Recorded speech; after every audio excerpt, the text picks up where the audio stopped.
Good morning and welcome back to the final day of the 2015 Prairie View A&M Invitational at the International Training and Research Center in Arlington, Texas. My name's Aaron Smith. I'll be joined today on Bull TV by Matt Cannizzaro until we crown a champion here at the event. We still have one match to go before we make it to the match play bracket.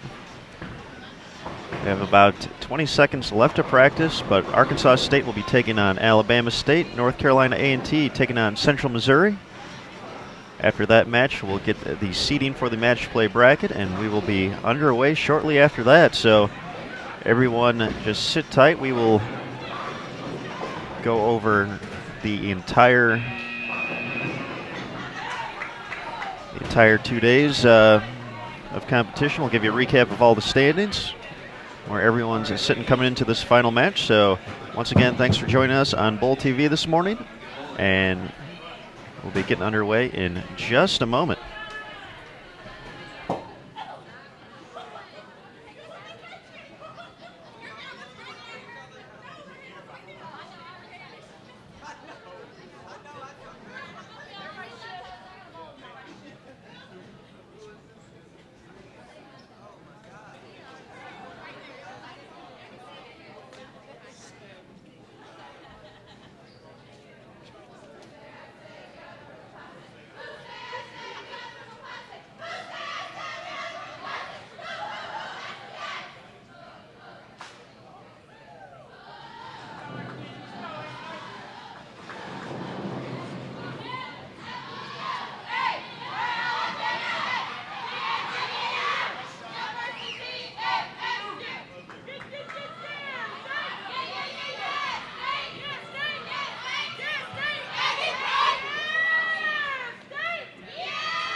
All right, underway with match 11, Arkansas State taking on Alabama State over on 9 and 10, 11 and 12, featuring North Carolina A&T and Central Missouri. You got to hear the sounds of NCAA collegiate bowling. These teams prepared and psyched each other up, and a common practice here for not only NCAA but USBC collegiate bowling as well. Just a quick rundown of the standings for everybody tuned in so far. After 2 days of competition featuring 5 Baker matches on Friday and 5 traditional games yesterday, Fairleigh Dickinson University sits atop the leaderboard, 10,857. Sitting in second, Nebraska, 10,607. Arkansas State, 10,332. Central Missouri sitting in fourth, 10,285. Running out the top 5, Vanderbilt University, 10,235. Just look at the other teams in the field. 12 teams here at the ITRC. Maryland Eastern Shore in 6th. Stephen F. Austin 7th. Sam Houston State 8th.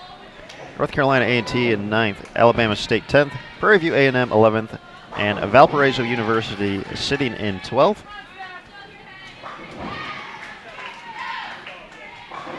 For the individual standings, Arkansas State's Sarah Locker sitting on top with a 5-game total of 1233, a 246 average, which included a 278 game to finish up the day. We saw that on Bowl TV yesterday. Vanderbilt's Katie Stark in 2nd, 1193. Nicolette Sarin of Fairleigh Dickinson University, 1157. Karen Lukosius, also from FDU, 1135. And Mary Wells of Central Missouri rounds out the top 5, 1122.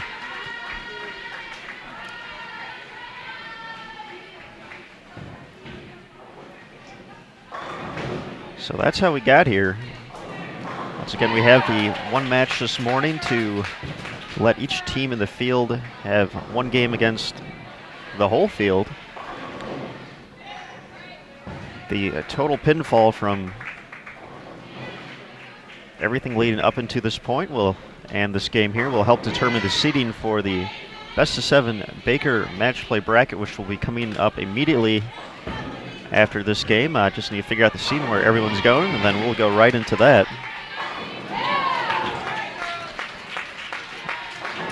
The win-loss totals affect the overall standings for the year and help determine who makes it to the 2015 NCAA National Championships, which will be held in St. Louis in April this year.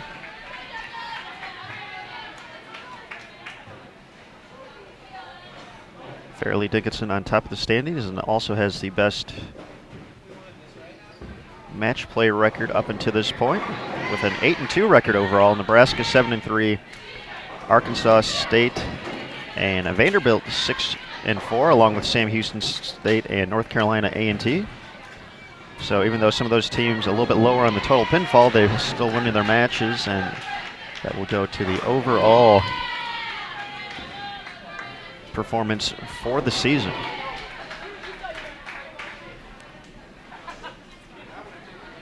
So there's our recap, and good morning, Matt Cannizzaro. Hello, sir. How are you today? Excellent.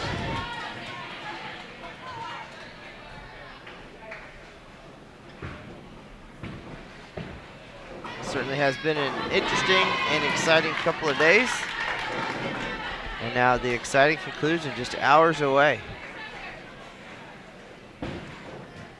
We're lucky enough to have 9 of the top 10 ranked teams in the country join us here at the ITRC in Arlington. It certainly showed. Had some big scores on this 38-foot NCAA number 2 pattern, featuring 24 milliliters of oil.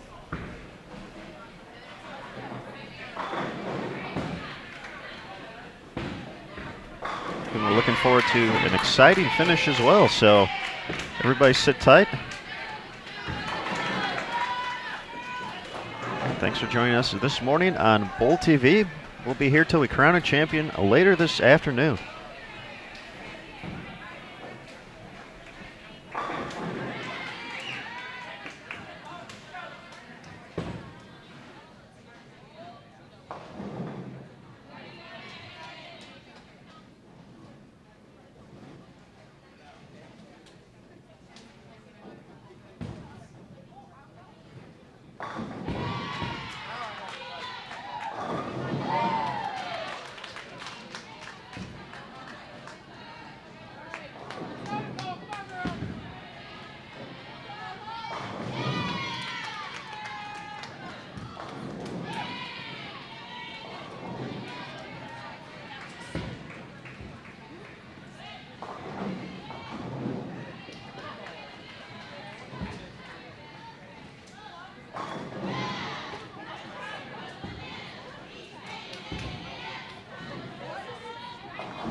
Our match on 11 and 12 so far looking to be a high-scoring affair. Quite a few strikes up there already from both North Carolina A&T and Central Missouri. Arkansas State with the early advantage over Alabama State.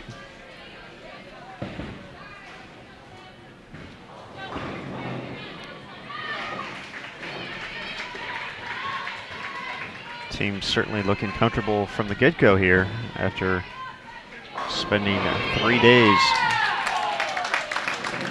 competing on this 38-foot pattern.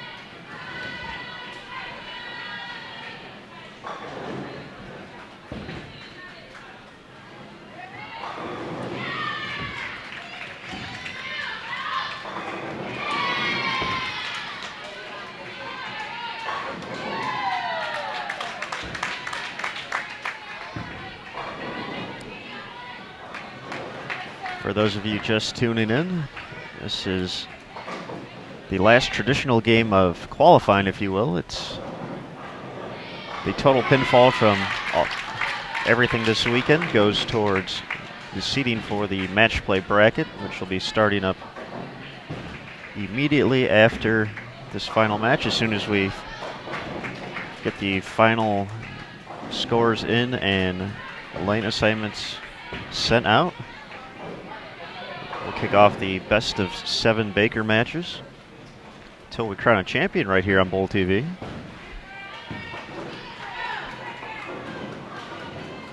This is the last opportunity for teams to improve their win-loss record as well for the tournament itself and their overall season record,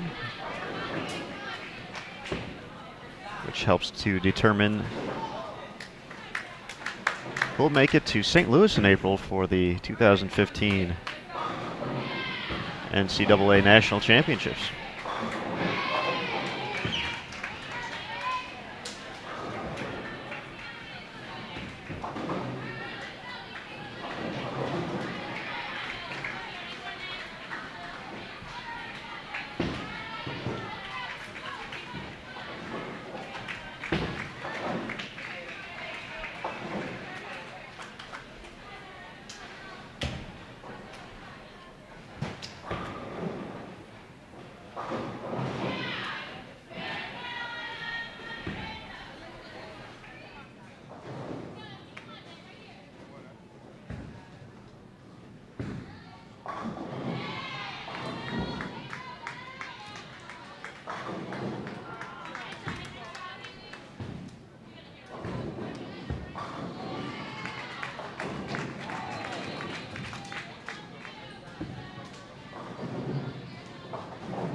All right, folks, we're getting about halfway through game number 1 here today, our final traditional game of qualifying. There's some questions about live scoring in the chat room, and if they get that up and running, certainly we'll put the link to it back in the description underneath your video window. We're checking on that. We'll have that answer shortly. For now, please enjoy Alabama State and Arkansas State. And on our other featured pairs, Central Missouri and North Carolina A&T. Following this game, we'll have the seeding for today's best of 7 Baker match play. Appreciate everybody stopping by.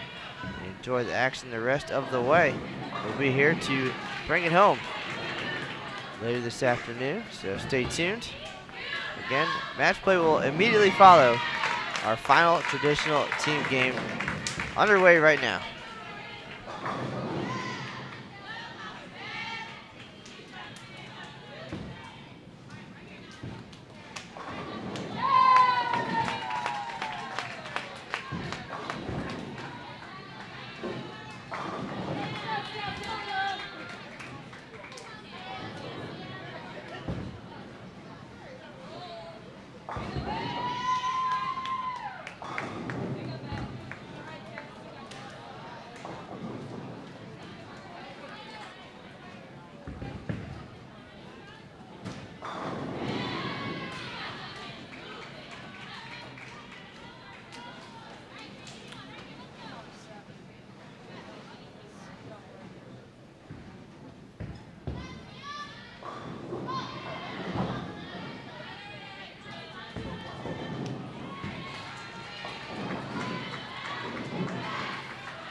All right, folks, as we watch the back half of our traditional game here, we do have a couple questions in the chat room. So, will you telecast the next tournament?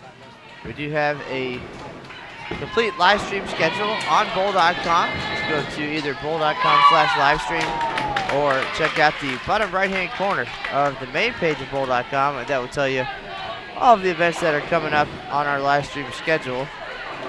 The next one that Lucas Wiseman will be at is the Hoosier Classic coming up in about 2 weekends from now. And then his next NCAA event will be the Music City Classic, first weekend of March.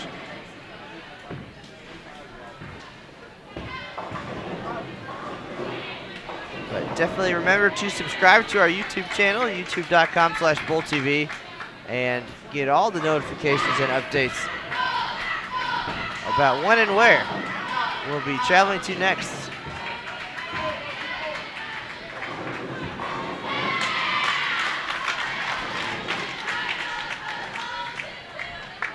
And for those of you looking forward to,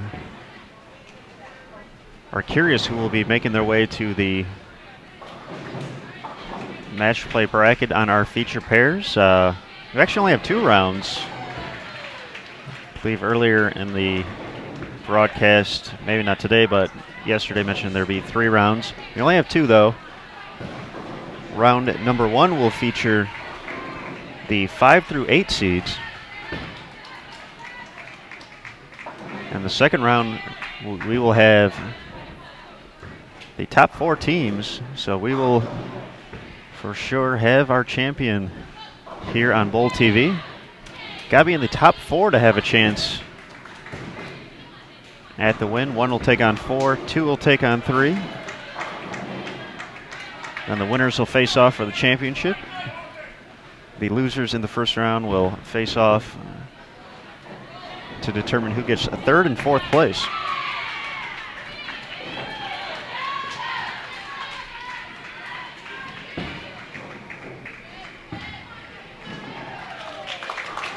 Currently in the top 4 with this final game to go.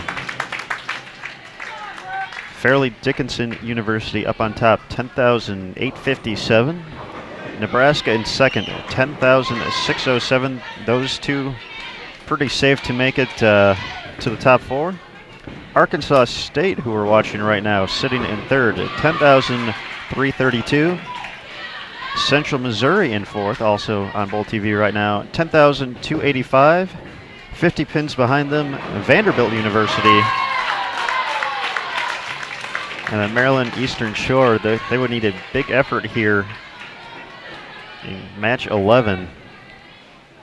They're down more than 100 to Vanderbilt. But stranger things have happened.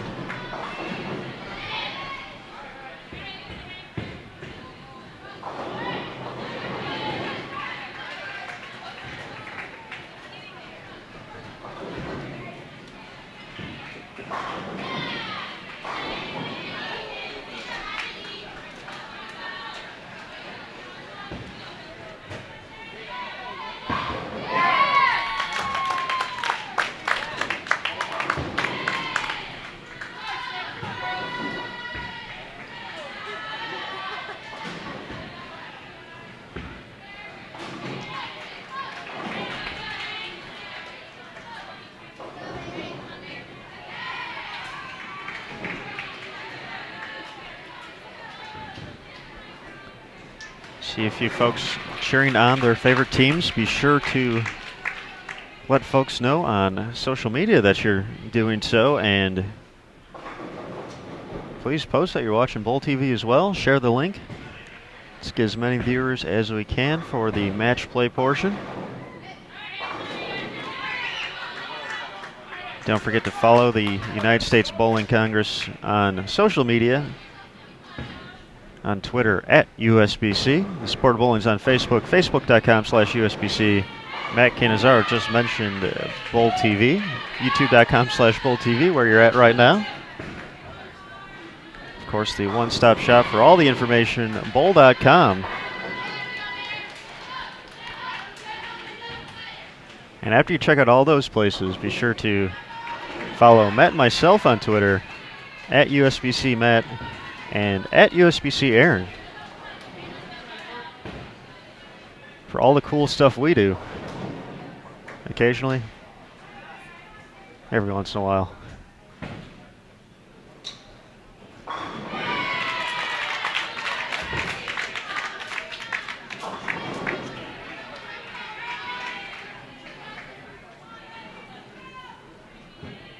Right now we have a barn burner going on 11 and 12. Seeing who's going to take advantage here. No one letting up so far through 7 frames between North Carolina A&T and Central Missouri. Arkansas State looks to be in control against Alabama State.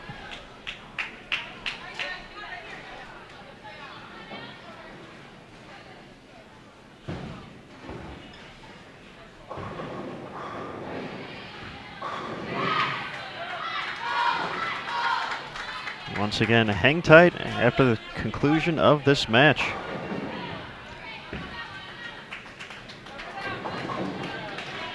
We'll keep the cameras on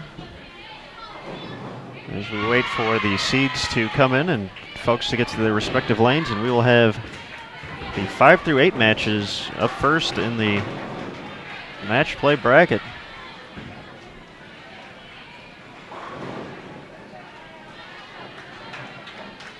That will be immediately following match number 11.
2 opens in the 8th gives Central Missouri the advantage heading into the foundation frame, but A&T responds with 2 strikes to start off the frame.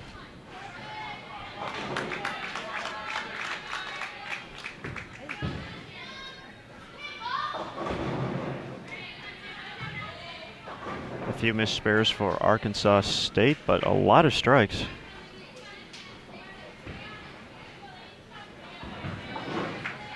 Red Wolves are cruising right now.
Three strikes, followed by back-to-back splits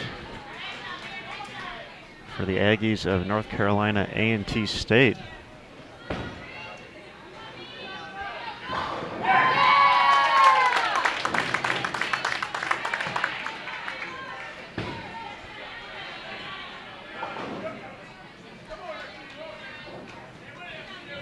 Central Missouri open of their own, but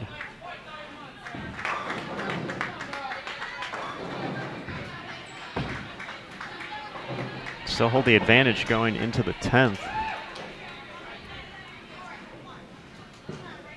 A&T will have to take advantage of these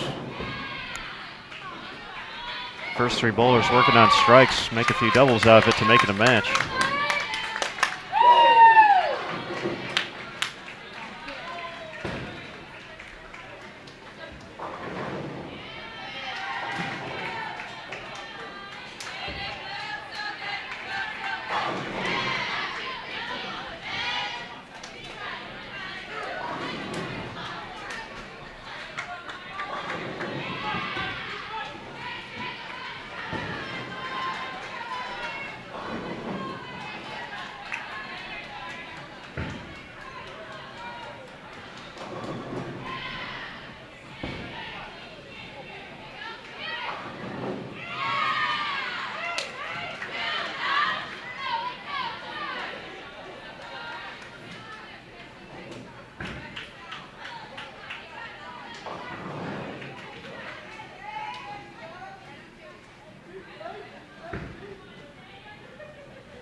Arkansas State admittedly did not have the best first day here at the 2015 Prairie View A&M Invitational. Made a big jump in the standings to move their way into third, and the momentum is continuing for the Red Wolves.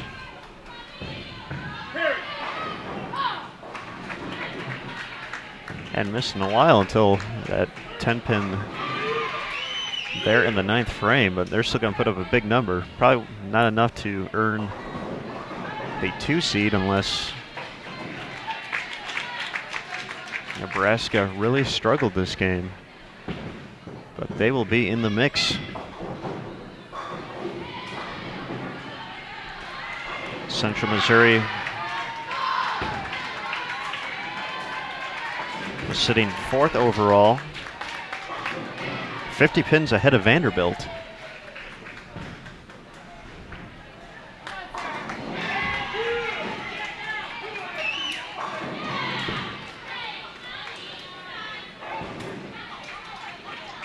So we'll have to see how that final score works out to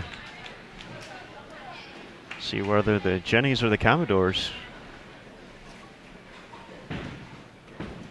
will still be in it for the win.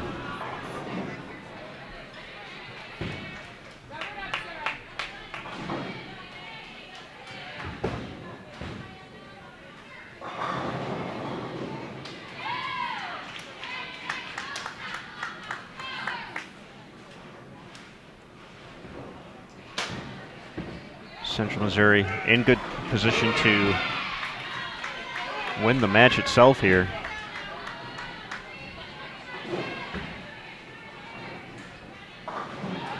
Final 2 bowlers working on spares to finish the 10th. A&T has 2 opens.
Central Missouri will just need to stay behind the foul line, keep the ball on the lane, and they will record the victory over North Carolina A&T.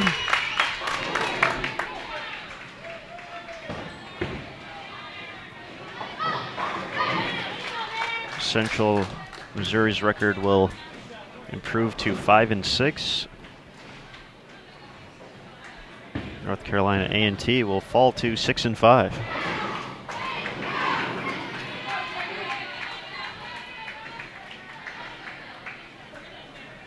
Definitely a little weird how that works. Central Missouri sitting 4th overall. North Carolina A&T 9th coming into this match.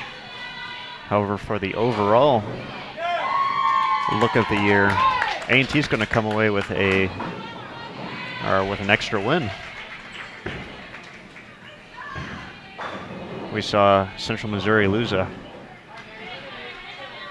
unbelievably exciting match to Nebraska on day number 1. 1 pin separating them. Sometimes that's just how it goes with these matches. Catch a team bowling well and you put up a nice score of your own, just might not be enough. But we'll see if Central Missouri put up enough to hold off Vanderbilt.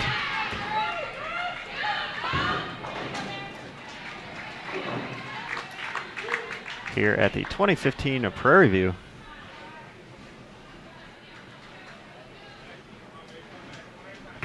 Once again, as soon as we finish up match number 11, scores will be calculated. We'll let you know the seeds. And then teams will get to their respective pairs and we'll be underway.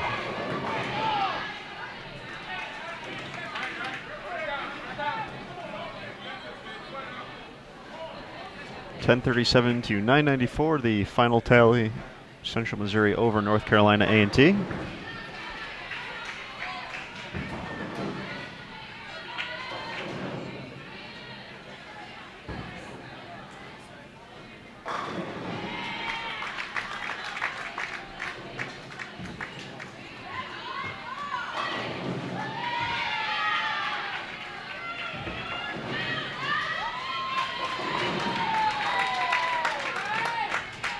.1100 well out there for Arkansas State.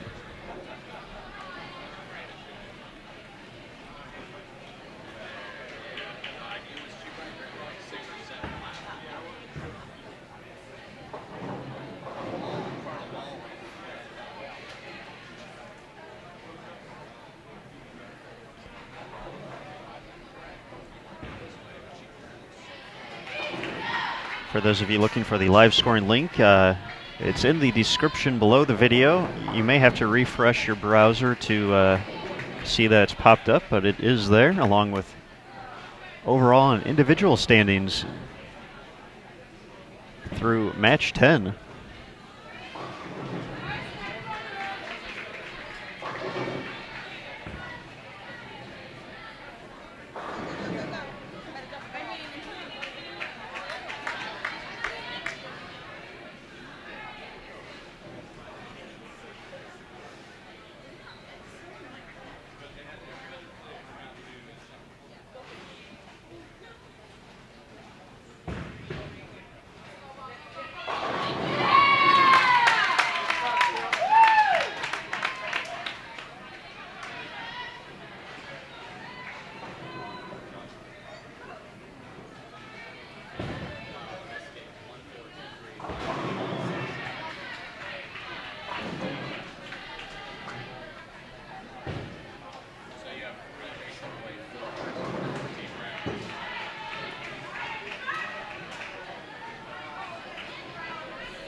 Arkansas State still has 1180 out there.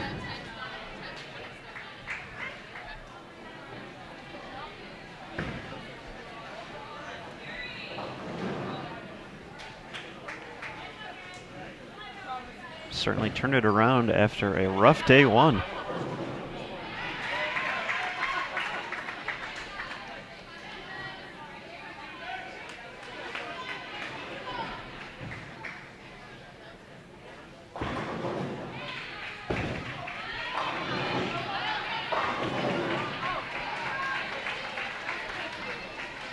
Unless Nebraska was able to make up 200-plus pins on Fairleigh Dickinson. It looks like Nebraska-Arkansas State will be taking place as the 2-3 match in the next round. Fairleigh Dickinson, they hold on to the top seed. They'll get the number 4 seed overall. Will it be Central Missouri, who we just saw? Finished with 10:37. They had a 50-pin advantage over Vanderbilt University.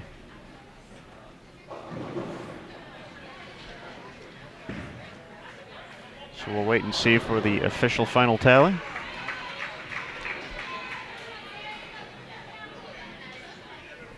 From a great staff that's worked so hard this week to make this event a success for the 4th consecutive year. So big thanks to all the volunteers.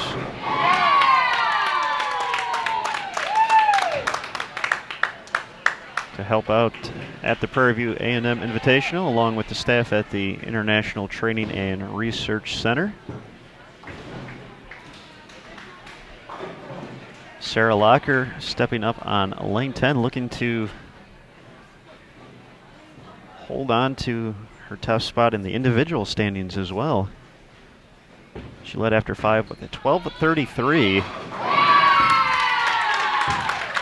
246 average. She's going to be a little bit below that, but 240 is still not a bad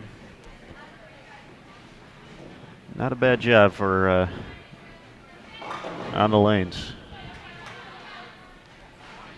Locker showing off that junior team USA experience as we get the final shot of match 11 here on our feature pairs, courtesy of Sarah Locker. The ever-popular 241 to finish off an 11:67 to 694 victory for Arkansas State over Alabama State.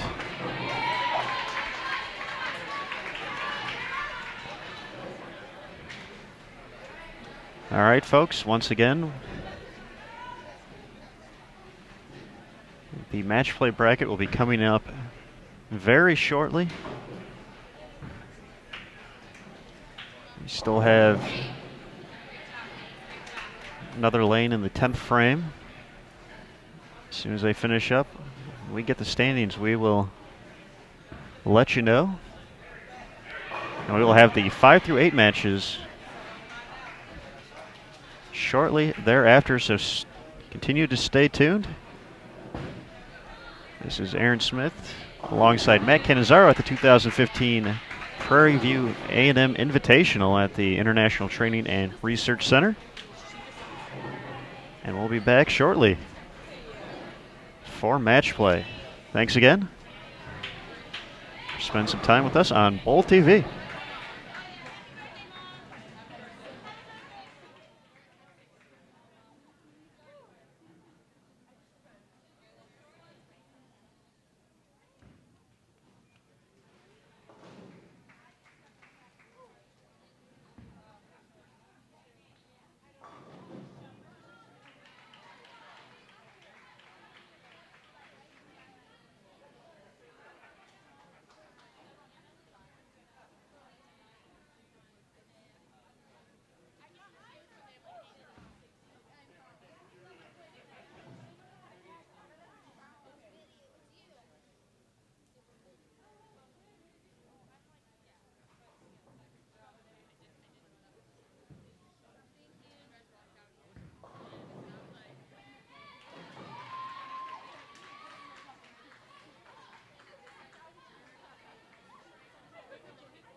All right, folks, as you can see, we have gotten the teams to their respective lanes. We will have the 5 through 8 matches coming up after practice is completed. We got about 7.5 minutes left to go on that. We'll just do a quick rundown. We have Fairleigh Dickinson as our number 1 seed overall. They will be taking on Central Missouri over on lanes 3 and 4. Number 2 seed, Nebraska, will be taking on Arkansas State on 5 and 6. We will see those 4 teams in the second round as well. On lanes 9 and 10, we will have Vanderbilt taking on North Carolina A&T.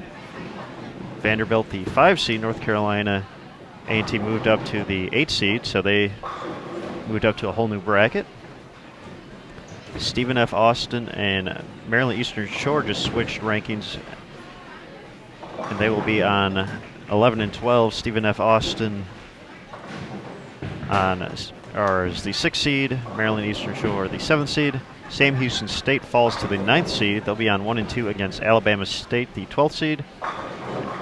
And on lanes 7 and 8, Prairie View A&M will be taking on Valparaiso.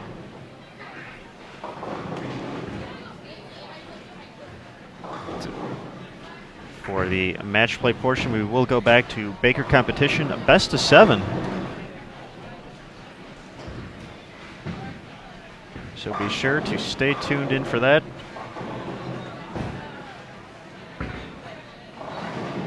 In just a few moments, Aaron Smith and Matt Cannizzaro will wrap it up here at the 2015 Prairie View A&M Invitational at the ITRC.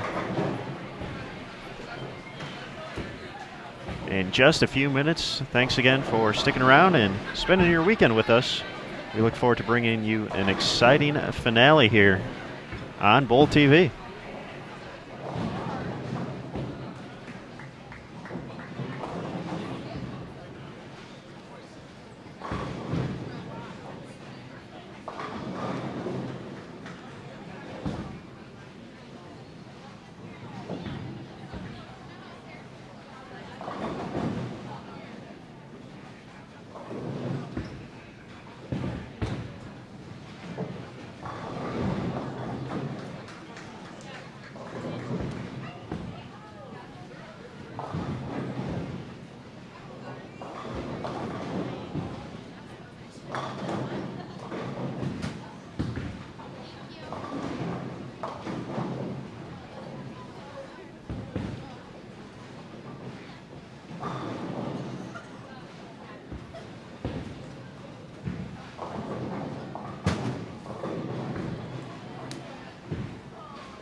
All right, folks, we are underway here with the best of 7 Baker match play, the final round of the 2015 Prairie View A&M Invitational here at the ITRC in Arlington, Texas. Matt Cannizzaro alongside Aaron Smith.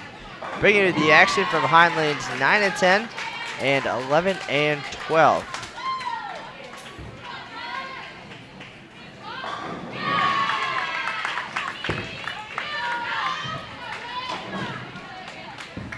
Right now you're watching number 5 seed Vanderbilt take on number 8 North Carolina A&T. And then number 6 Stephen F. Austin battling number 7 Maryland Eastern Shore. And the way this event works is that at this point, after one entire day of Baker matches, 25 Baker games, plus 6 traditional team games, total pinfall determined the seeding for these 12 teams. And while everybody is competing this round, only the top 4 have a chance to actually win this year's Prairie View Invitational. A little bit of a different twist here in NCAA competition. Top-seeded Farley-Dickinson University is taking on Central Missouri, and number 2 Nebraska facing Arkansas State. The winners there will advance to the championship match, and we'll have that here on Bowl TV coming up in the next round. Again, these are best of 7 matches, all Baker. Each player bowls 2 frames, and it's all about the team effort here. Things are going to get loud, they're going to get crazy, and that's only Aaron Smith sitting next to me here in the booth. So sit back and enjoy, and in the next hour or so, we will know this year's champion here at the 2015 Prairie View A&M Invitational. Thanks for stopping by.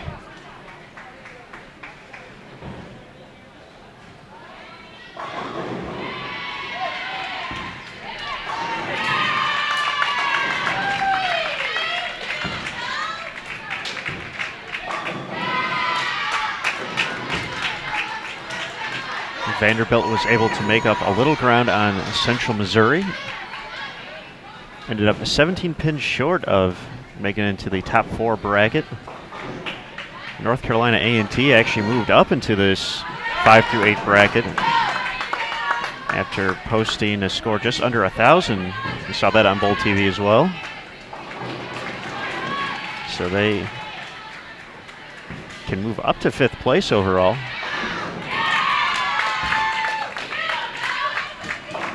Sam Houston State was the team that fell into the 9 to 12. So those were the big changes from yesterday's, or how we started the day, let's say it like that.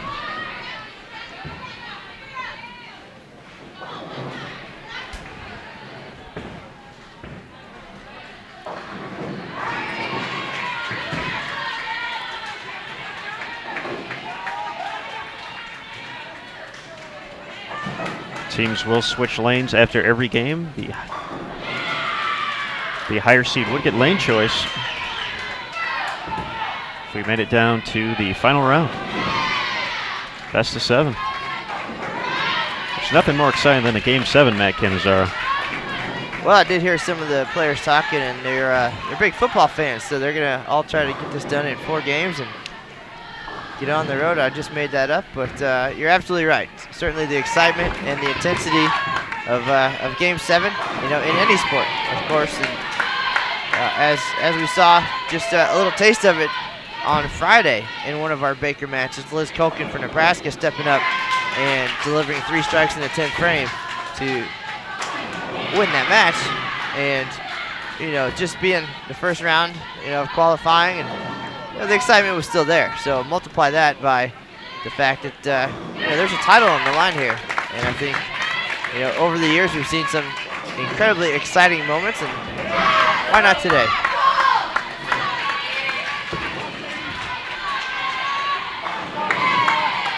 Vanderbilt clean through 5 with the early advantage over North Carolina A&T. A double from Maryland Eastern Shore will put them right in the thick of it against Stephen F. Austin here in game number 1. Baker action does move quickly.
few too many mistakes here from North Carolina A&T is putting them quite a bit behind here against Vanderbilt.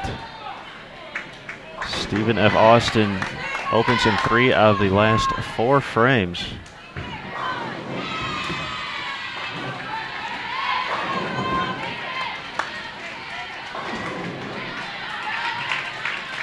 Maryland Eastern Shore just needs to fill frames here to build up a lead.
Maryland Eastern Shore and Vanderbilt will find themselves up 1-0 early on here.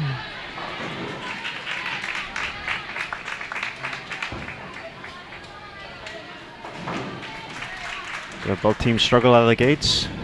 Pinfall does not carry over. It is win, lose, tie, and then start all over again. So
All right, again, interesting format here at this NCAA event. 3 sub-brackets now, with only 4 teams still in the hunt for the title. And of course, overall finish and wins, losses for the year, very important heading into the postseason. As we see, Vanderbilt now goes up 1-0 over North Carolina A&T, 205-155. And Maryland Eastern Shore 1-0 over Stephen F. Austin in this best of 7 Baker match play.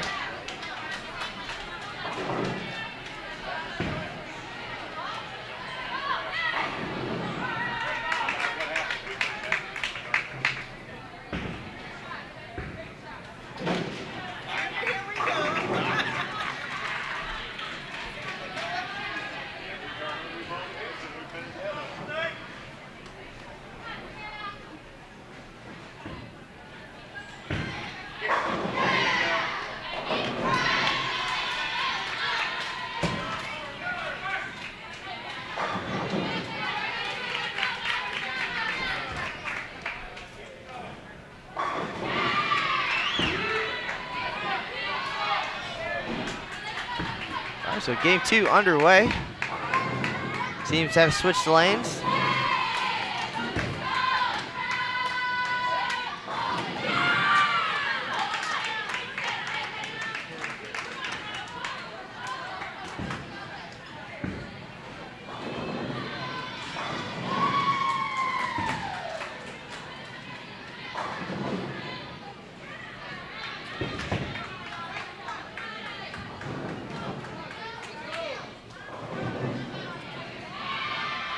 All right, real quick, let's get a rundown of this round's matches. Down on lanes 1 and 2, Sam Houston State University taking on Alabama State. On lanes 3 and 4, Fairleigh Dickinson and Central Missouri. 5 and 6 is Nebraska and Arkansas State. 7 and 8, Prairie View A&M and Valparaiso. And of course, you're watching 9 and 10 right here, Vanderbilt, North Carolina A&T. And 11 and 12, Stephen F. Austin and Maryland Eastern Shore.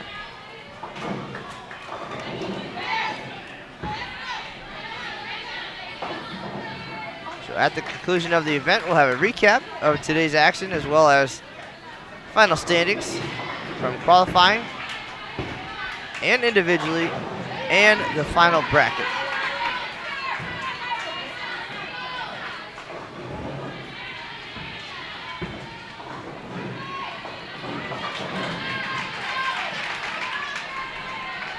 Going to be fast-paced and probably going to go pretty quick. So we're going to wait till the end of competition to update everything. We appreciate your patience and for everybody stopping by to check out the finals of this great event. You talk about the quickness of the event, and teams really have to have the ability to forget about matches that or games that don't go so well. Stephen F. Austin starting off after a rough opener, missing a single pin spare. Take care of that one, though. North Carolina A&T liking lane 9 a little bit more than they did 10 in game number 1. Getting off to a strong start, putting the early pressure on Vandy, looking to even that match up.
All right, we'll get you an update of who won what matches in just a second.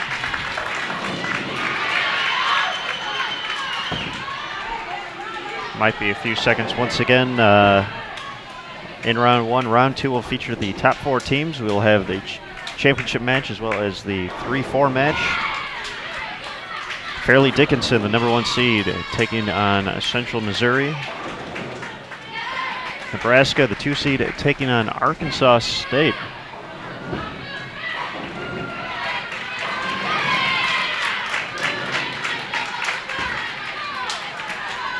Stephen F. Austin rebounded nicely after the open in the first, taking advantage of a few splits from Maryland Eastern Shore.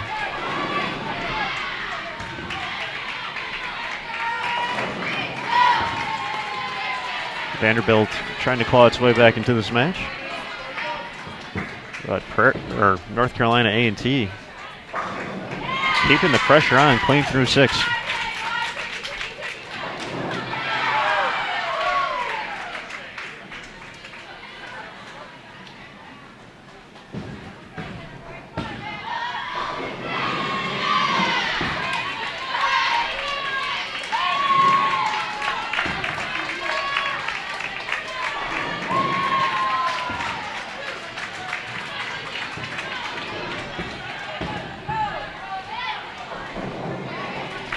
All right, through 1 in our other matches. Central Missouri up 1-0 on Fairleigh Dickinson.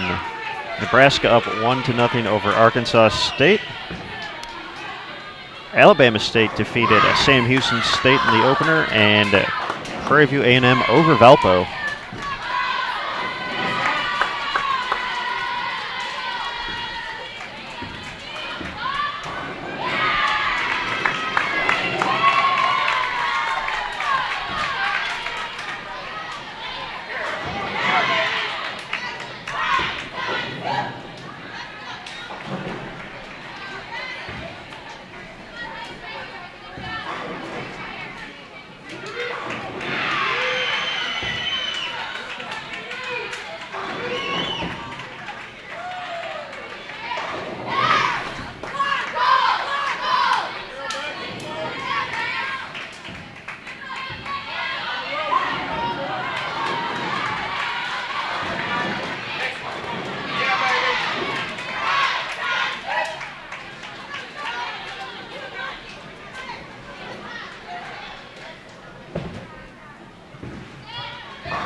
Max score for Maryland Eastern Shore, 181 with the spare here.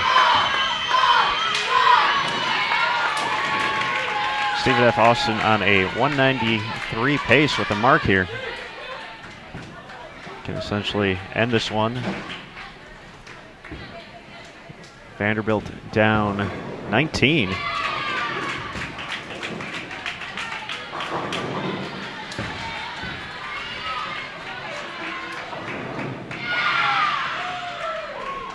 All right, again, you're watching the 5 through 8 matches here at the Prairie View Invitational. The top 4 teams battling on the low side of the house here. They'll be on our featured pairs in the next round as we get ready to determine this year's winner.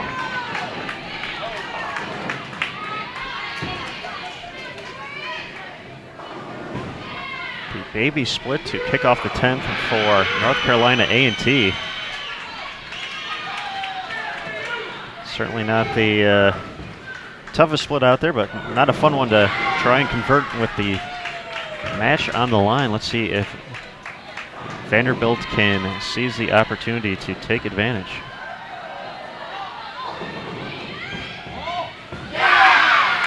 Tips the 7.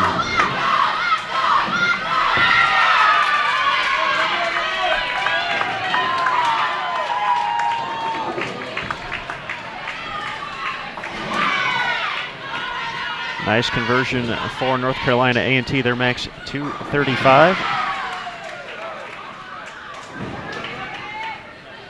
Vanderbilt would need a strike here.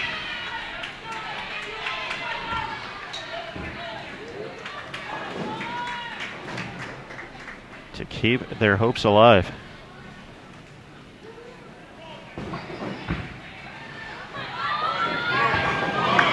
White Mixer unable to get the 9 out. A&T is going to get the W. And even this matchup over on 11 and 12, Stephen F. Austin will get the win. We'll be even at 1 apiece over there.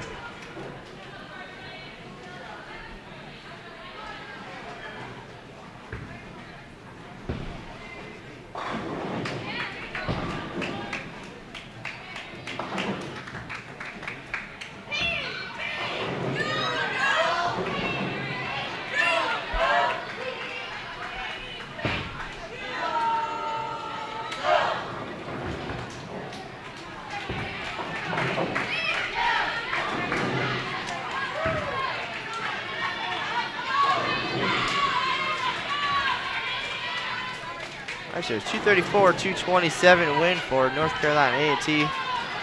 Evening things up, 1-1 across the board here in our featured pairs. Baker style team bowling. Maybe not your opportunity to see who the best overall players are individually, but perhaps a way to see the best and most cohesive teams here.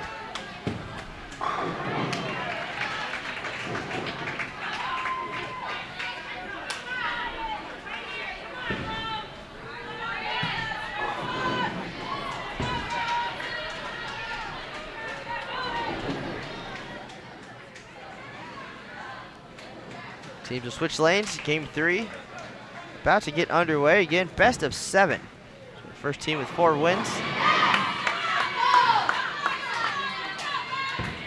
Everybody will advance and get to bowl the next round. These 4 teams you're watching now battling for spots 5 through 8 here at the Prairie View A&M Invitational.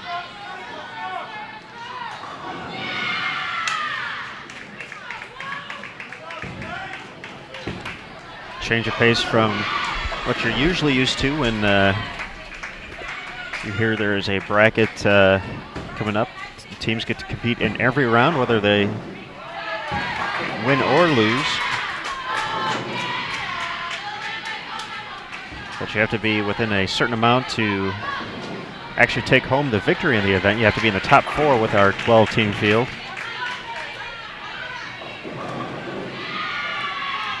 So in your little sub-bracket, if you will. So these 4 teams, as Matt said, looking to finish 5th. Vanderbilt was a 5 seed, so they cannot improve their seed from qualifying. If they win their 2 matches, they will earn the 5th spot. North Carolina A&T, the 8th seed, with a win here and a win against the winner of Maryland Eastern Shore, and Stephen F. Austin could finish the tournament in 5th place.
Well, Mr. Canizaro, the scores we're scrolling through from game number 2, and if I read it correctly, Fairleigh Dickinson defeated Central Missouri to even that matchup at 1 apiece, 279 to 263. Those teams aren't messing around down there. Nebraska improves to 2-0 against Arkansas State. Alabama State looking to improve up 2-0 over the defending NCAA national champions, Sam Houston State. And Prairie View A&M up 2-0 over Valparaiso.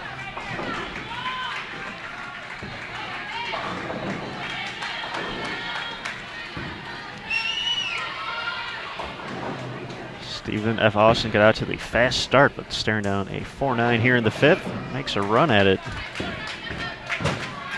Not quite enough, though. It's definitely been a long weekend here for these players, and a lot of practice time in there, and a lot of games and different formats spent on this 38-foot NCAA 2 pattern.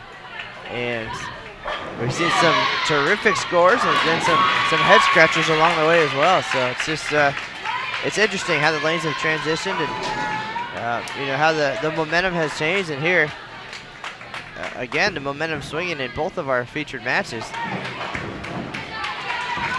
It seems to be on 11 and 12 at lane 12.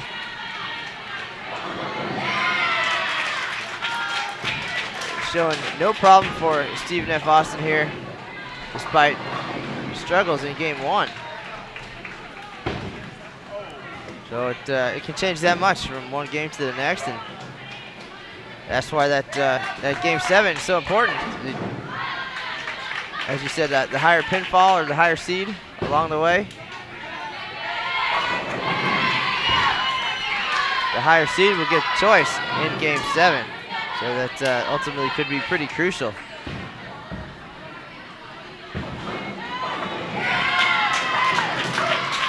Six out of 7 for Stephen F. Austin. Tough break for A&T there. Looks like she dropped the ball. Might have clipped her leg off her leg to start the frame. Picks up the spare, but definitely lost some pins there.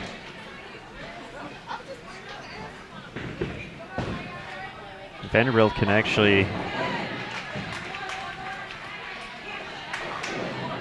get pretty close here with a strike from Amanda Fry. She delivers. Double from Vanderbilt, and they're all knotted up in game number 3 here. Well, so far, all 4 wins on our featured pairs have come on the left lanes.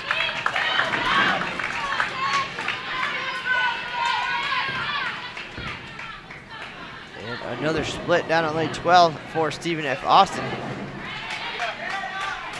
But does Maryland Eastern Shore have enough firepower to get the strikes going here?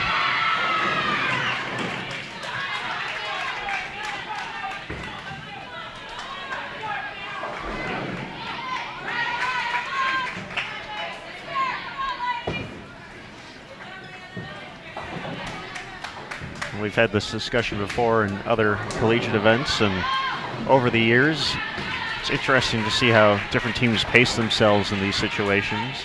Stephen F. Austin getting to it here, throwing strikes, posting their score. Maryland Eastern Shore a little more methodical up there. So they're just hitting past the halfway point. See, some people just like to set the number, others like to know what they need. And then some just want to focus on their game, not worry about what's happening around them, and all you can do is put up your best score. Great shots like that will help. Slight advantage still to North Carolina A&T as both teams prepare for the 8th.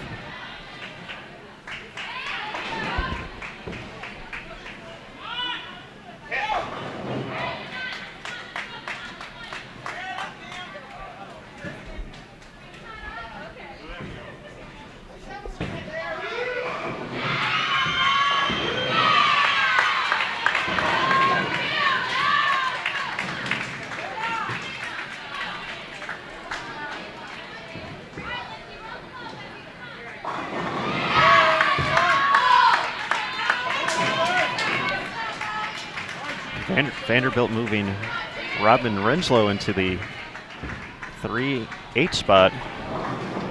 She's been anchor most of the week. Katie Stark, though, put on a show on this 38-foot pattern. They moved her to the anchor position, switching up here on day 3.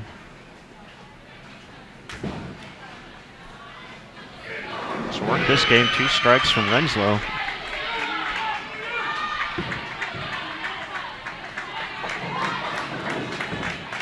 So 208 max still out there for Stephen F. Austin.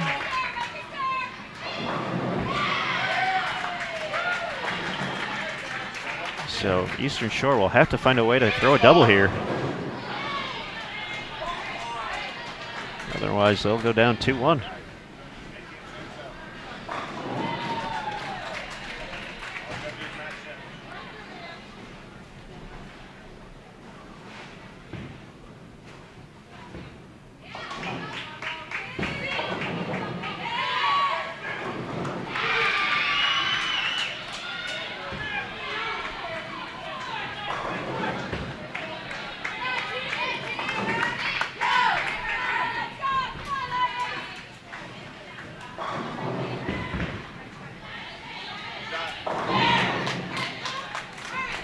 Both teams convert these single pins on 9 and 10. 6-pin match, leave it up to the anchors. Well, 7 count on the field ball there for Stephen F. Austin. Gives Maryland Eastern Shore a chance to strike out and take this game.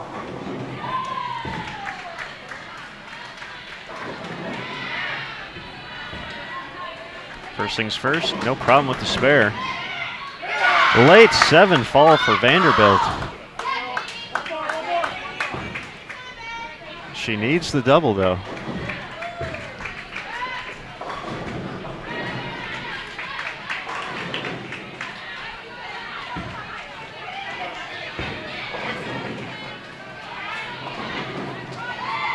North Carolina A&T giving them a chance to take the win right here.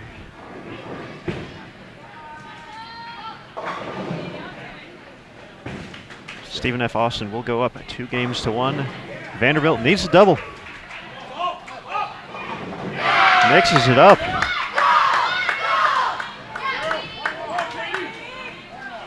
Just need 3 pins for the shutout.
So Vanderbilt goes up 2-1 over North Carolina A&T.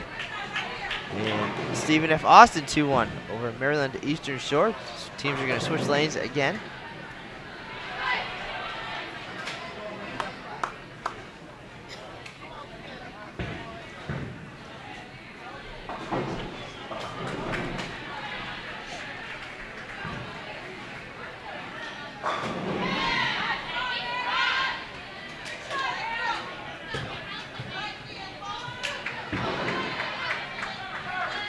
A&T has to feel that opportunity slipped away there.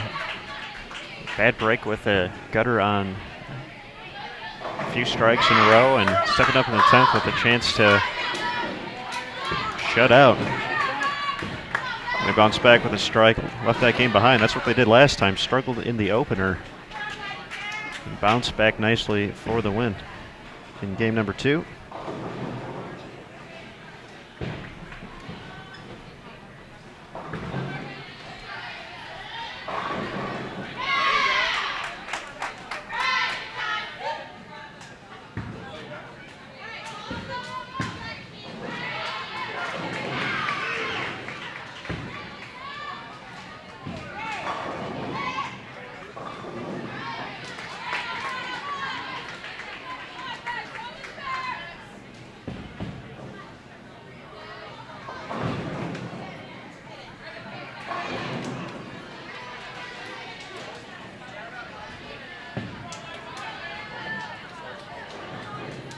So game 3 happening already.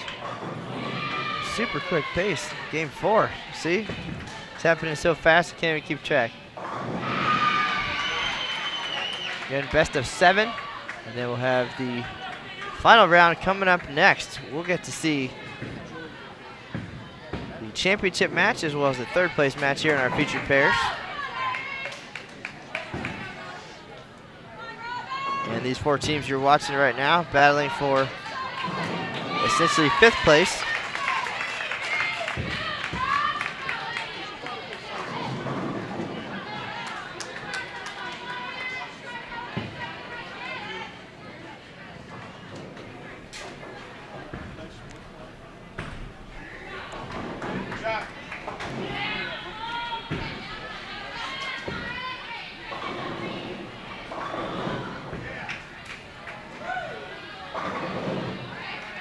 think it's pretty cool how for this NCAA competition that every game essentially counts for something one way or the other, whether it's your overall tournament record for the year, or even this way, even though these teams essentially can't take home the main goal of the Prairie View A&M title, still have to compete game in, game out for the best spot possible.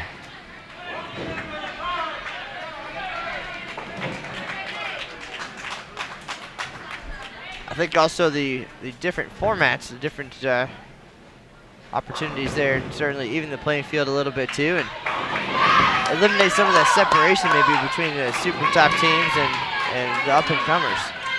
And in a format like this, of course, as we're seeing, anything really can happen when you only have 2 shots a frame, and said it a few times all weekend, but it may not determine your top individual players, and those players might not come into play as much.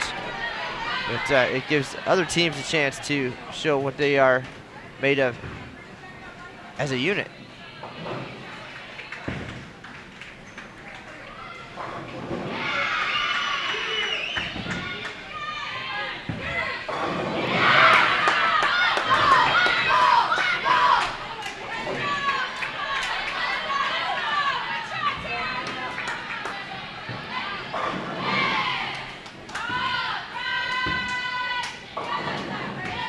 Both teams here on 9 and 10, figuring out the lanes and piling on some strikes. Vanderbilt with the slight advantage here and a 2-1 lead.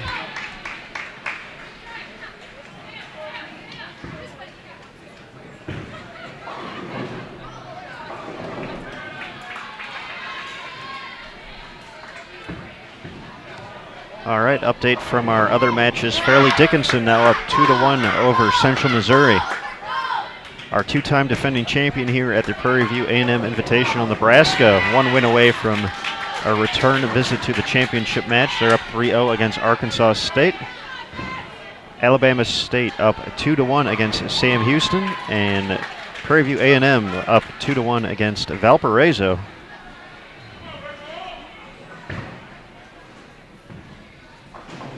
So all but one match could possibly go, at least go into 5 games, I should say. The Cornhuskers looking for the sweep.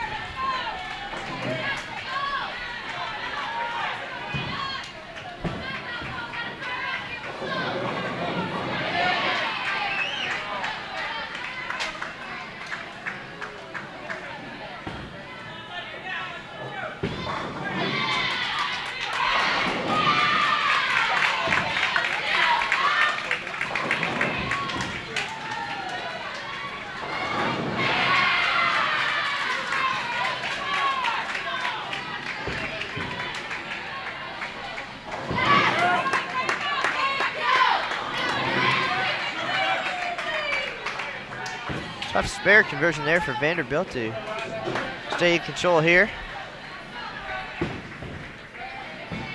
One of your favorite Matt Kenazar? Not a fan. Terrific effort in a very important situation.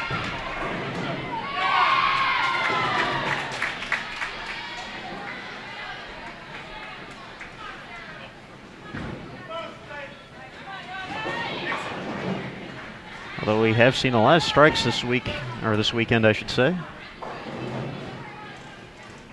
Especially in these quick one-game Baker matches. Spare shooting always at a premium. Cannot afford to let frames get away. Especially with the talent in this field. Once again, 9 out of the top 10 teams in the country made their way to Arlington to take on the title. Late trip of the 10 for Vanderbilt.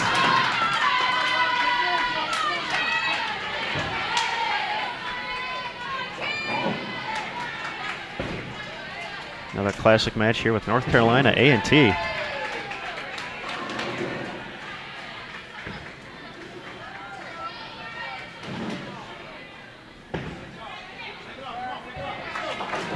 That did not help the Aggies' case.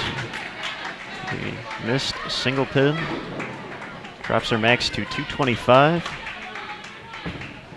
Vandy on a 226 pace, although they give it right back with the 3-6-7-10 in the ninth. Stephen F. Austin clean through 6.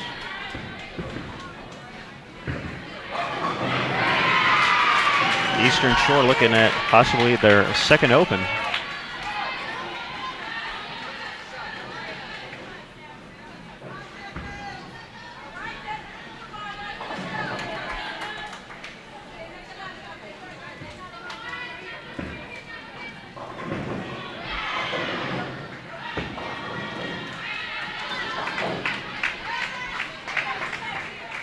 Only able to get the 2.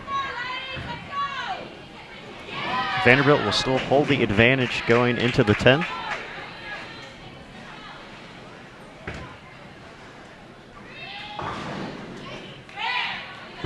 A&T no problem on the spare. They'll be down 7 pins.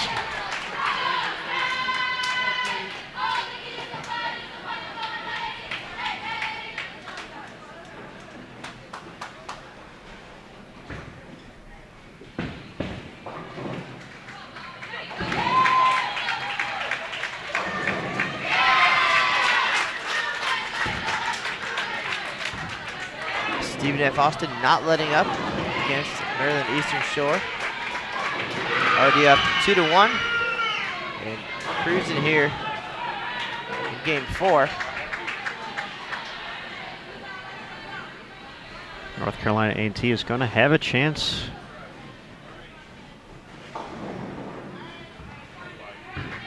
Comes in light, leaves the 2.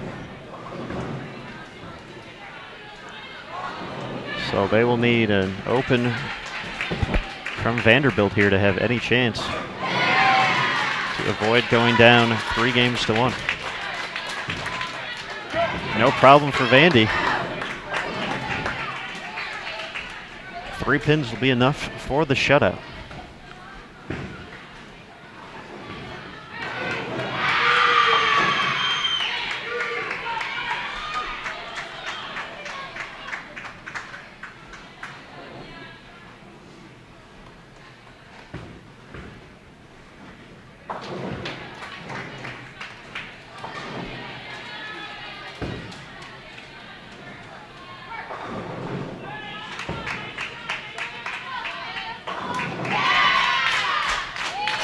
Stephen F. Austin's going to push it to 3-1 as well, taking care of business against Maryland Eastern Shore here in game 4.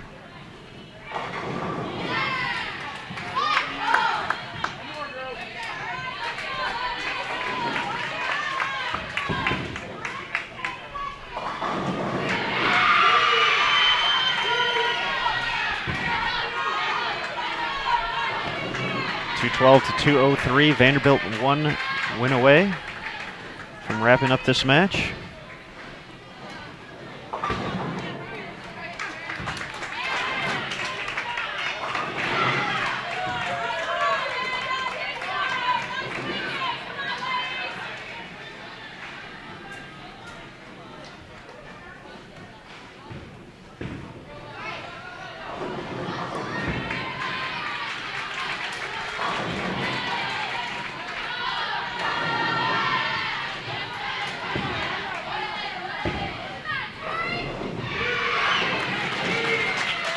Vanderbilt with a 3-1 advantage over North Carolina A&T, not wasting any time.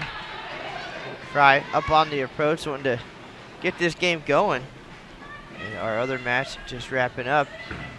Stephen F. Austin now 3-1 over Maryland Eastern Shore. Bounced back nicely after a rough opening game. 3 wins in a row for the Lady Jacks.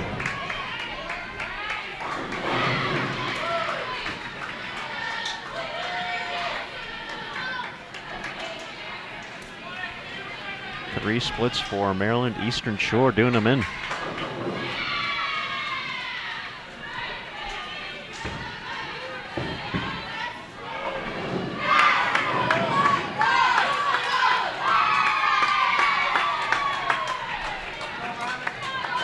Vandy strong out of the gates with 2 strikes.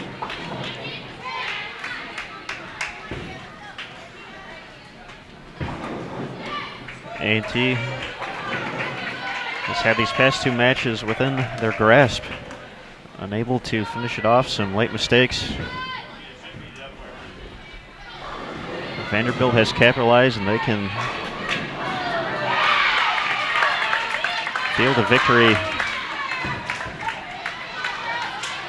just 1 win away.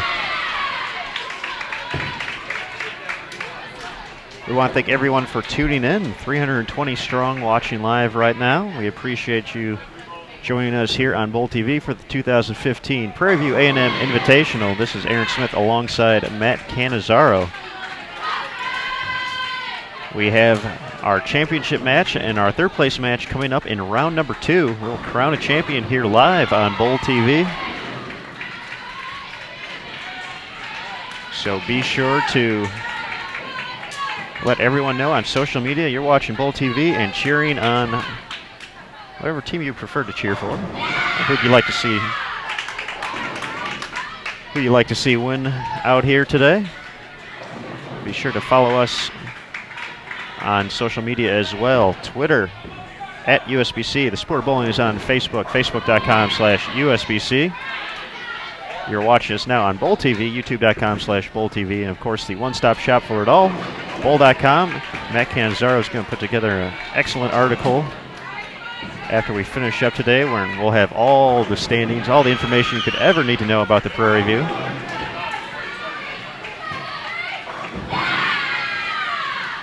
And of course, our new initiative, A Future for the Sport. Learn more about that at bowl.com/afutureforthesport, or you can go to bowl.com later tonight. It'll be on the slider at the top of the page. Be sure to click on that. We have a message from Executive Director Chad Murphy, a video with USBC President Andrew Kane, along with some new additions to the USBC team, discussing the 5 pillars of the future. So once again, bowl.com/afutureforthesport to learn more about A Future for the Sport.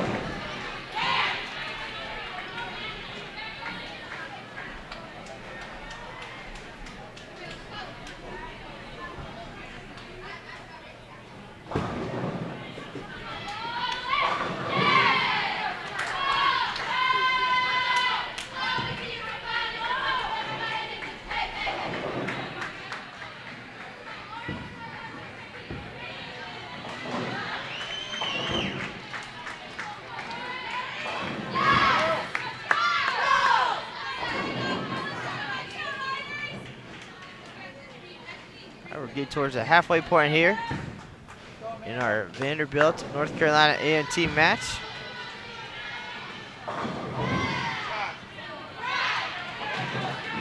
A&T leading by 2 pins after 5 frames. Facing elimination here, down 3-1. Elimination, such a mean word here, Matt. They're technically not eliminated, just from 5th place or 6th place if they happen to lose.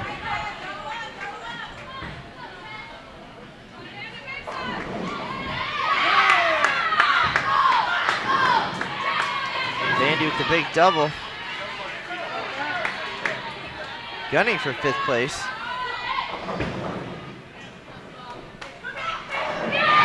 Can North Carolina A&T answer?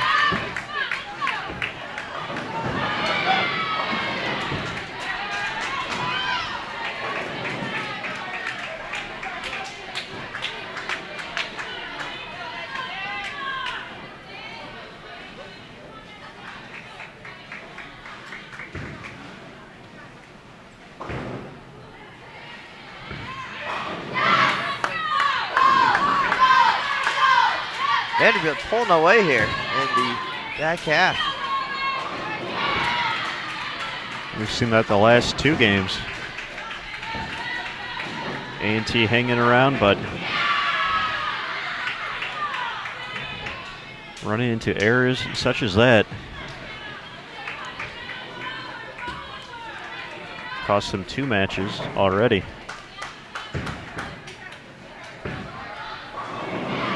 So you can't give any help to one of the top teams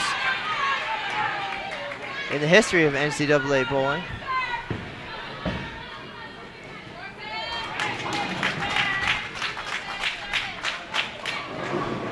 Stephen F. Austin and Maryland Eastern Shore exchanging open frames early.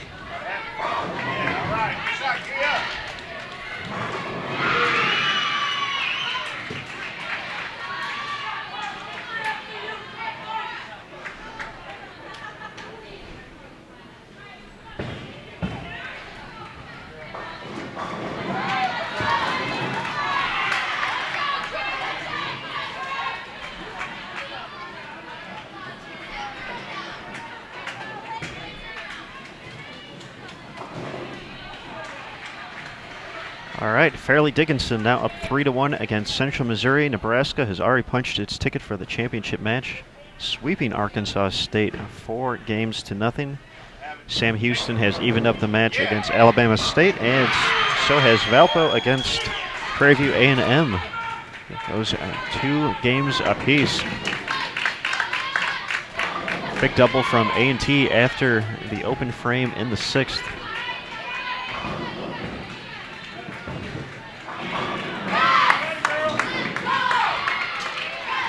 Vanderbilt can shut out here.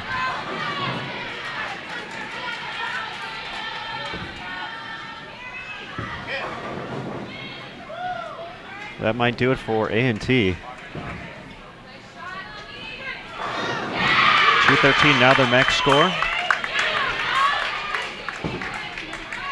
So 9 and 2 shots would be enough for Vanderbilt to move on to the next round, or continue their hunt for 5th place.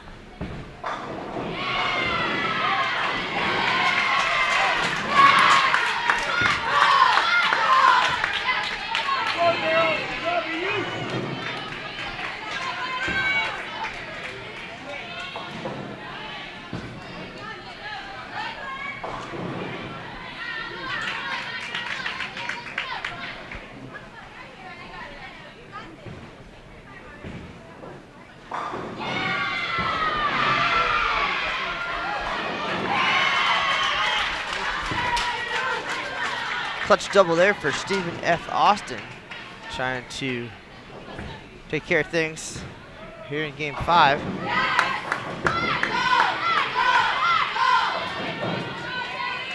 A few frames ahead of Maryland Eastern Shore with the big 4 now on lane 11. So Eastern Shore running out of room, especially if Stephen F. Austin can add on another strike here.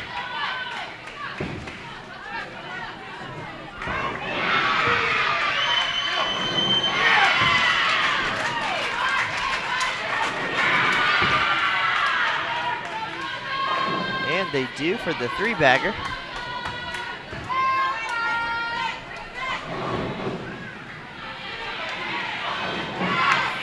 Great finish by the Commodores of Vanderbilt.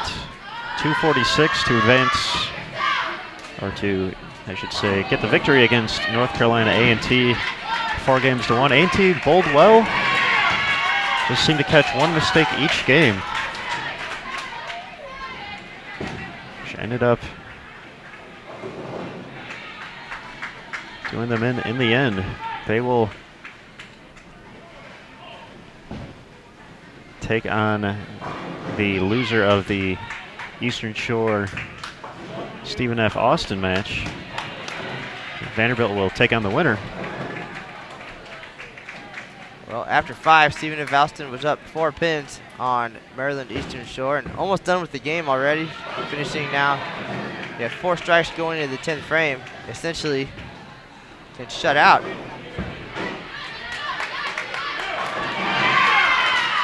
Eastern Shore, and that's about to happen. First one in the 10th for the Lady Jacks. And another open frame for Eastern Shore.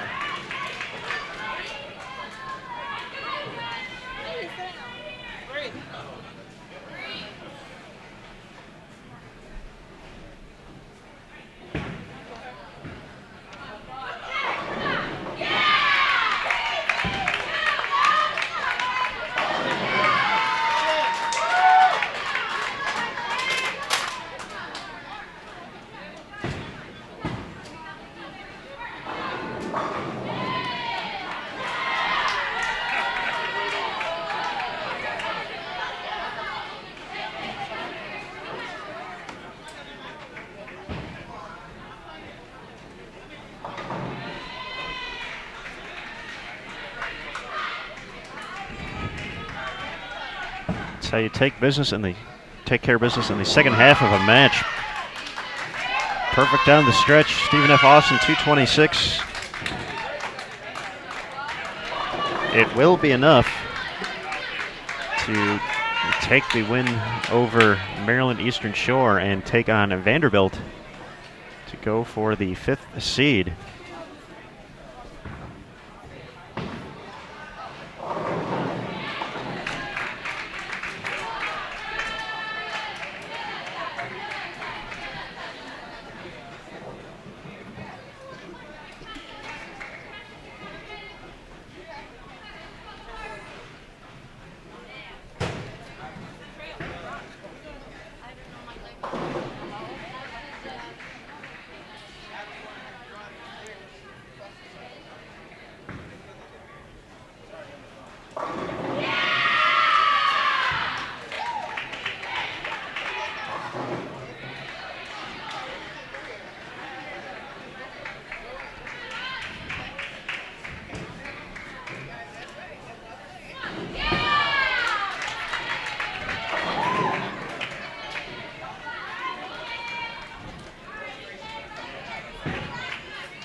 Going to go out on a limb and say our championship match is going to be Fairleigh Dickinson taking on Nebraska. Looks like they have packed up their equipment over there. That's unofficial, of course. The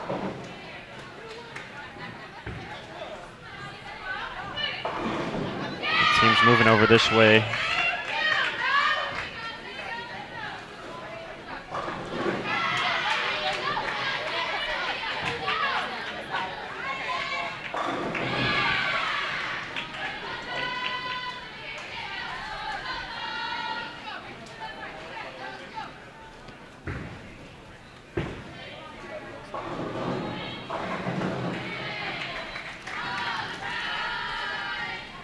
Maryland Eastern Shore in the 10th frame.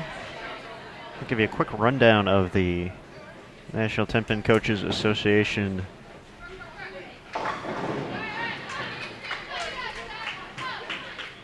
top 10 for NCAA teams. Ranked number 1 in the country, Nebraska. They'll be in our championship match, presumably taking on the number 2 seed overall, Fairleigh Dickinson University. 3rd in the country, Arkansas State. 4th, Central Missouri. 5th, Sam Houston State. 6th, Vanderbilt. 8th, Stephen F. Austin. 9, Maryland Eastern Shore. And 10th, North Carolina A&T State. We skipped over number 7, Wisconsin, because they're the only team not here right now. 9 out of the top 10 teams in the country joining us here in Arlington, Texas.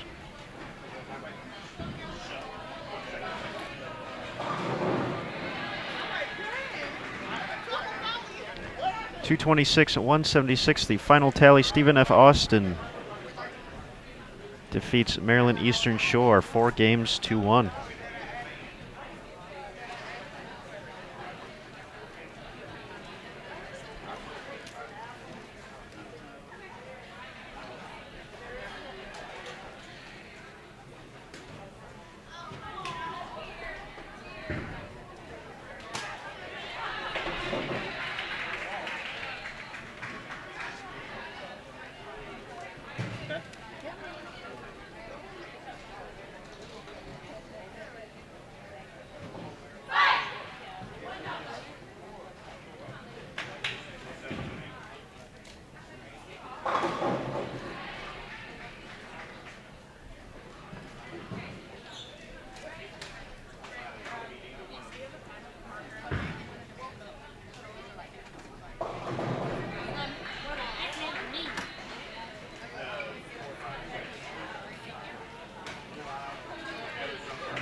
right, folks, we're going to let the other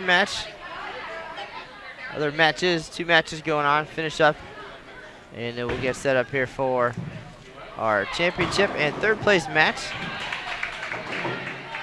Again, it's going to be Nebraska and Fairleigh Dickinson bowling for the title. And then Central Missouri and Arkansas State bowling for 3rd place.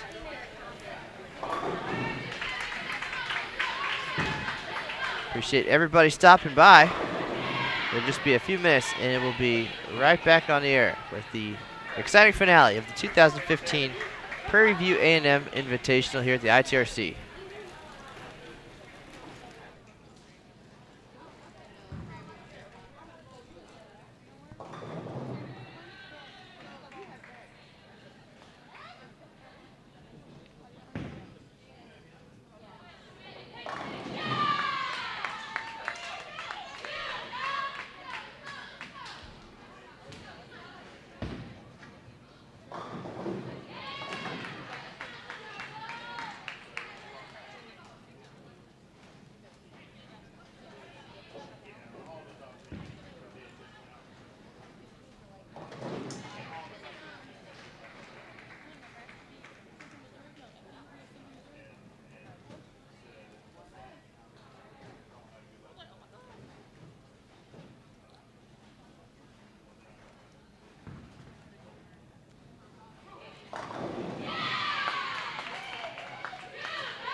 you go sit all hunched over.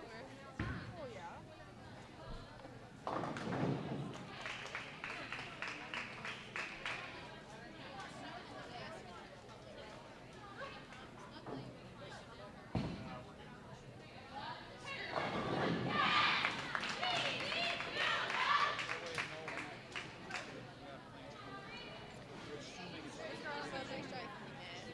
Like, y'all take it damn day.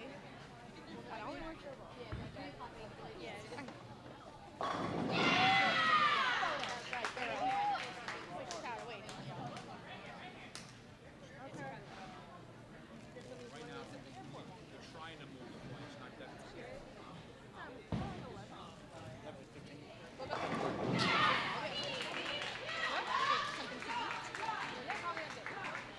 Are we out? We're 30 minutes away.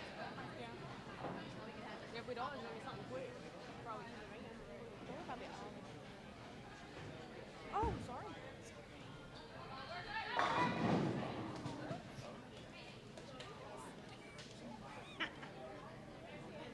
I didn't get another mic.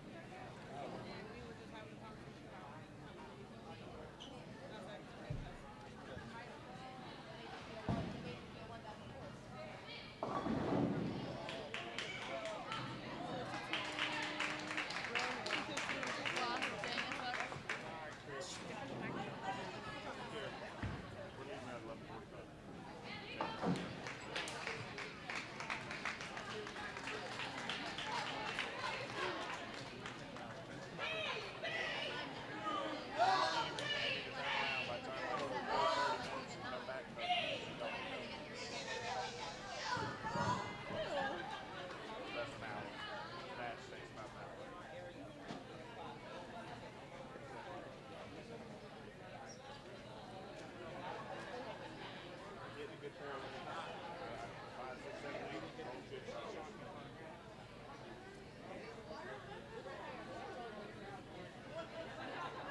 the seats on the earlier.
One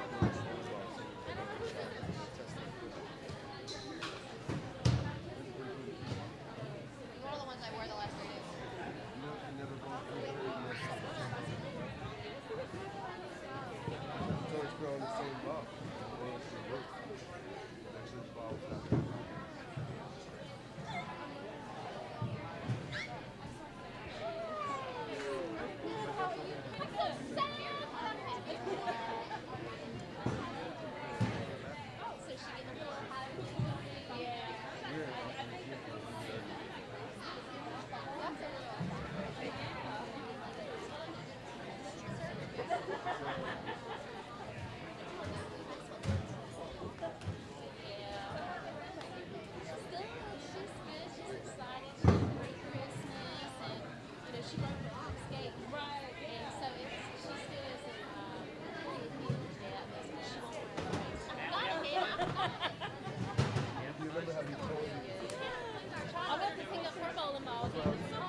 You better not like call Melanie any of the names we call her, you know.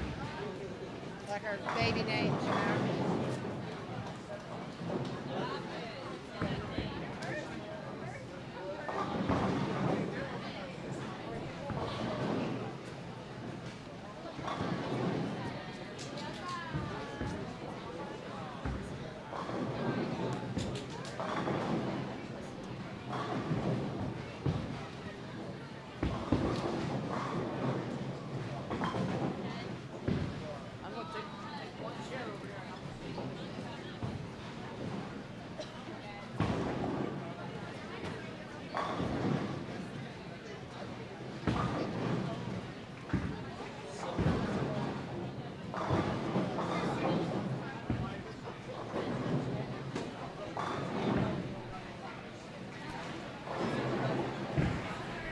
All right, folks out there looking for some excitement. We're about 2 minutes away from the start of our championship match here at the 2015 Prairie View A&M Invitational.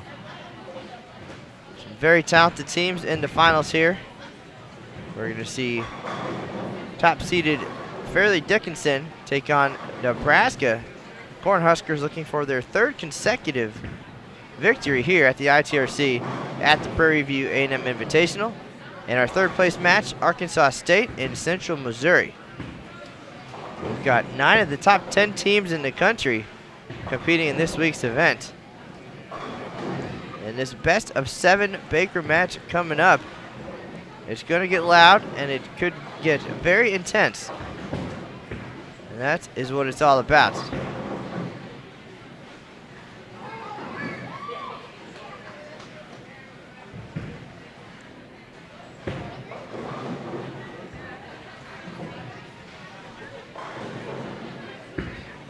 And Aaron Smith does not get to say Bearcats anymore this weekend. But we'll have 2 terrific matches either way. Some great bowlers, great familiar names. Team USA member Sarah Locker, junior Team USA member Mary Wells, junior teamer Liz Culkin. FDU coached by Team USA's Brittany Hamilton.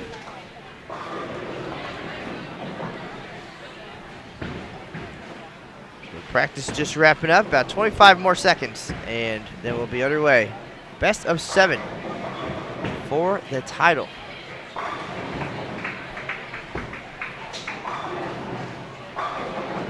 This is Matt Canizaro and Aaron Smith with wire-to-wire coverage of this year's event. Five-game Baker matches on Friday, 6 traditional team games, and then 2 rounds of best-of-7 match play. An opportunity to see a little bit of everything. If you missed any of it along the way, you can check out the archives on Bowl TV. And we'll have a recap for you after today's action on bowl.com. Tell all your friends, let them know. While they're tailgating, getting ready for that other big game tonight, turn on some women's bowling. The best of the best here at the International Training and Research Center in Arlington, Texas. It's time to hear some cheers. Let's turn up the volume and get ready for some bowling.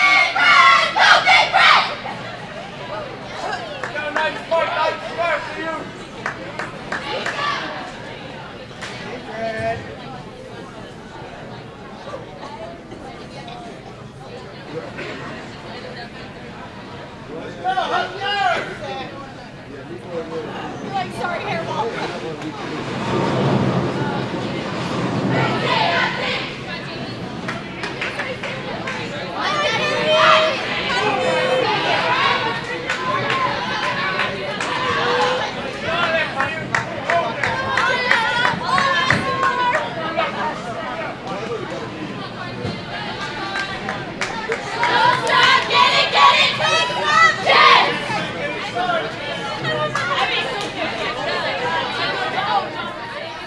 All right, there you have it.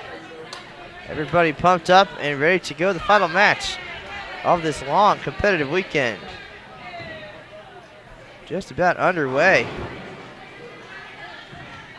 FDU is going to step up first on lane 9. Our 2 featured pairs, 9 and 10, 11 and 12.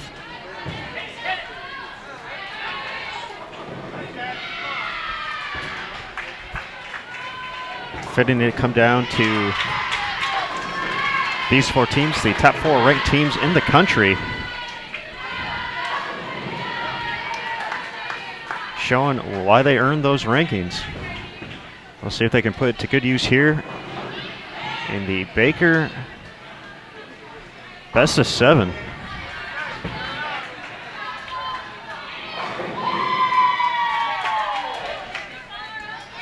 Fairleigh Dickinson defeated Central Missouri 4-1 to earn their spot in the championship match. Nebraska swept Arkansas State 4-0. Other matches going on right now for 5th and 6th place. Vanderbilt taking on Stephen F. Austin.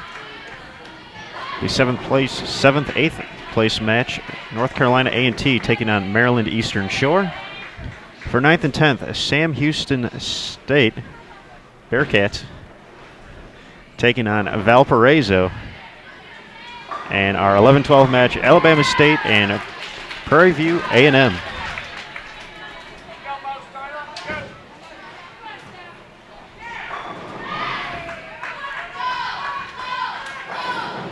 Well, most of the matches in the first round went pretty quick. Did have 1 7-game match.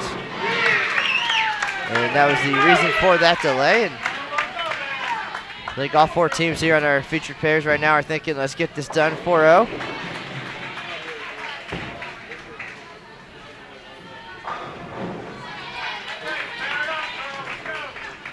But I really don't think it'll be that easy.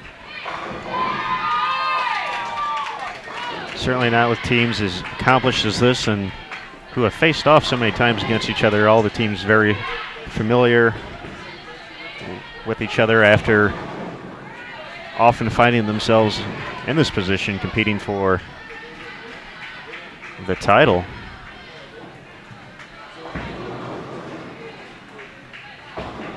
Nebraska's been pretty tough on Bowl TV the past few times out. Certainly not afraid of the cameras. Last week at the Kutztown Invitational, Fairleigh Dickinson defeated Central Missouri live on Bowl TV to take home the title there. So FDU looking to make it 2 weeks in a row. A lot of travel, a lot of miles in between. And the Huskers, of course, as we mentioned, looking to make it 3 in a row here at the Prairie View A&M Invitational. So some pretty cool storylines here as we await The final announcements that will be made by Aaron Smith as he helps crown the champion. I don't think there are actually any crowns, but you never know.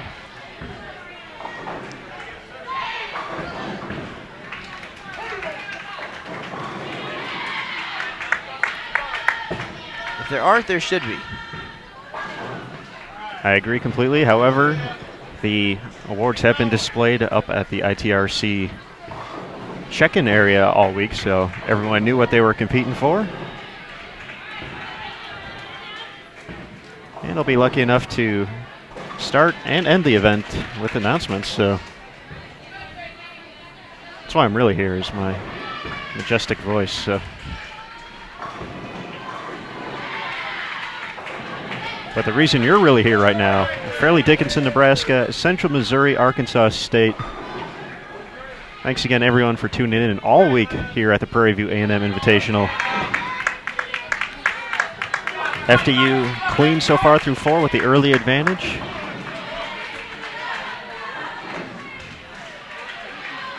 Tightly contested match so far on 11-12, Central Missouri and Arkansas State.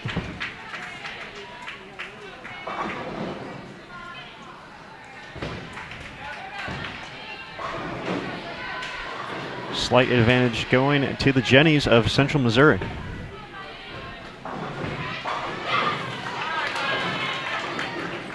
First double of the match here on 9-10 by Nebraska. Number 1 ranked team in the country, FDU number 2.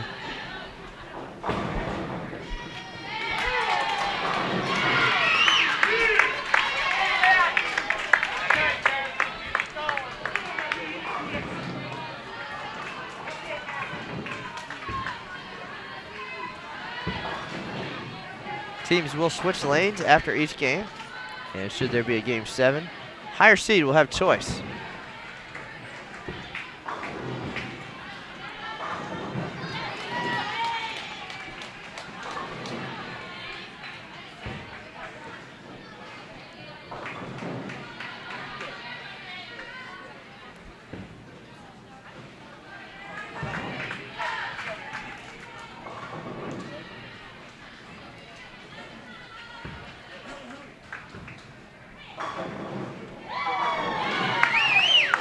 FDU answers with a double, maintaining the early lead here halfway through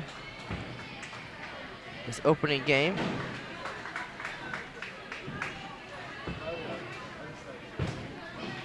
Two pins separate Central Missouri and Arkansas State.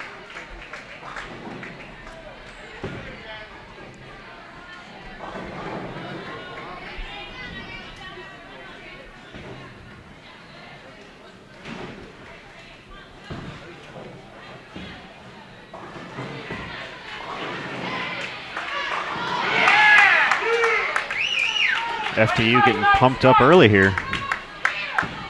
A 3-bagger as Nebraska stares down a 4-6-7 split. The Knights look to be in the driver's seat, and taking a 1-0 advantage.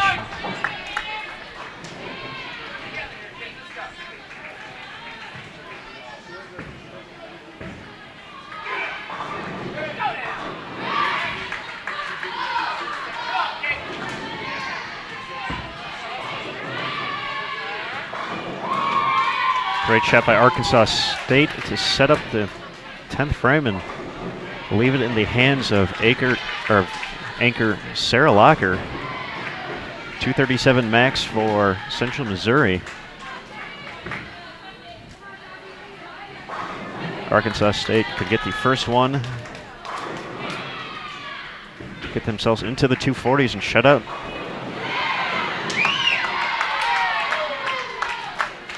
Light mixer takes care of business. Arkansas State just needs to stay behind the foul line now. And our other pair, Nebraska, back-to-back splits. And falling far, far behind here in game number 1. Not like in lane 10 out of the gate, but they'll switch lanes here in a minute. Max score for Nebraska, 198.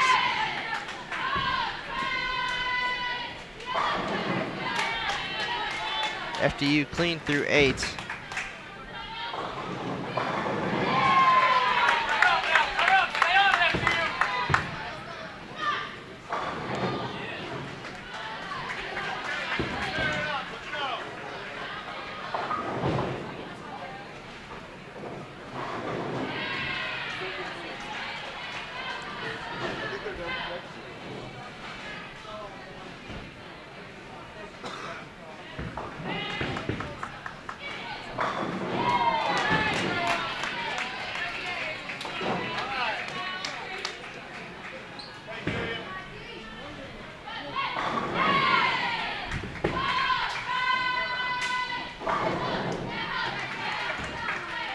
So 256 for Arkansas State, 237 for Central Missouri in a high-scoring opening game. Ark State goes up 1-0. They'll switch lanes. FDU and Nebraska wrapping things up. Another split for the Huskers, so they will be down 1-0.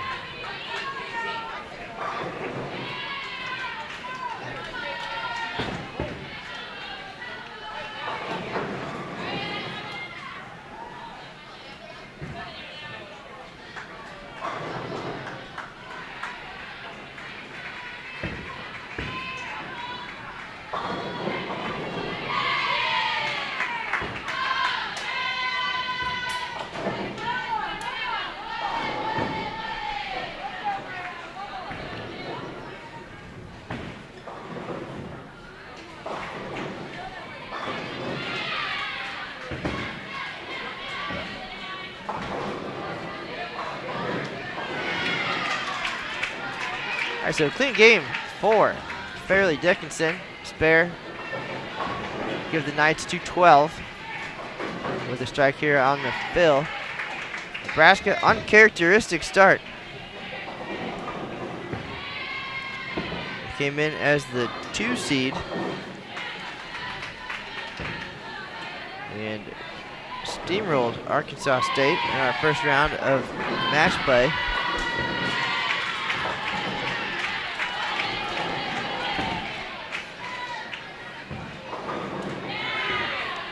We saw in our last match the left lane being favorable for the first 3 matches before Vanderbilt figured out both lanes on their way to a 4-1 victory.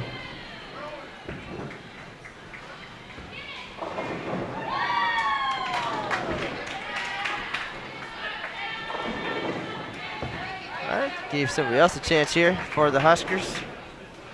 Local favorite Melanie Crawford gonna jump in and wrap things up here.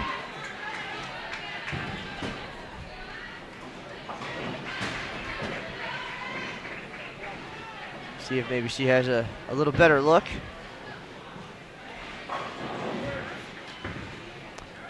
Well, certainly doesn't hurt to try in this situation. Pinfall doesn't carry over. It's just a win or a loss. Or in some cases a tie, not this game. And here's where experience comes into play as far as being able to put this game behind you and realize it's best of 7. Pinfall doesn't matter, whether you lose by 1 or 101. So they're going to take this opportunity again to get another look, and perhaps we'll see Crawford in the lineup in game 2. She split the 8-9 on that shot, so looks like she might be ready to go. She's a transfer from Stephen F. Austin.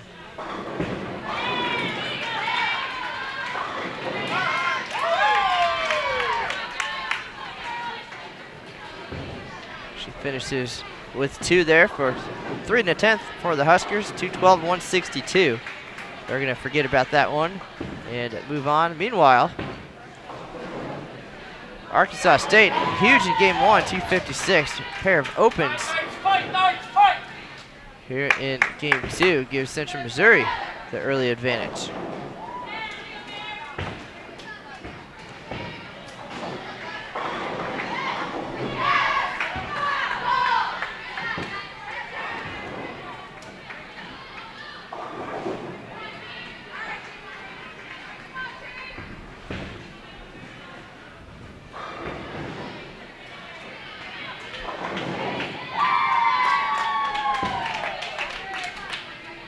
Locker has been automatic in this third place match.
Folks, just a reminder, let's keep it classy in the chat room. These players work very hard at their games to get where they are, going to college and being competitive athletes.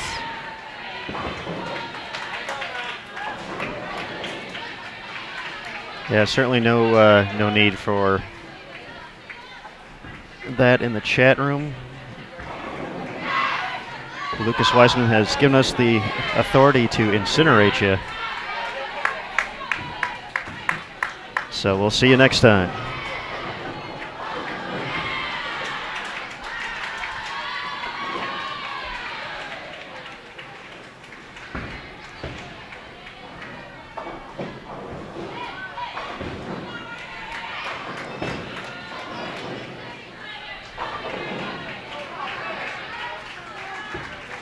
All right, Nebraska trying to fight back into this match. Starts with a double, 10-pin there in the third frame. Central Missouri with an open in the sixth. So let's Arkansas State back here in game number 2.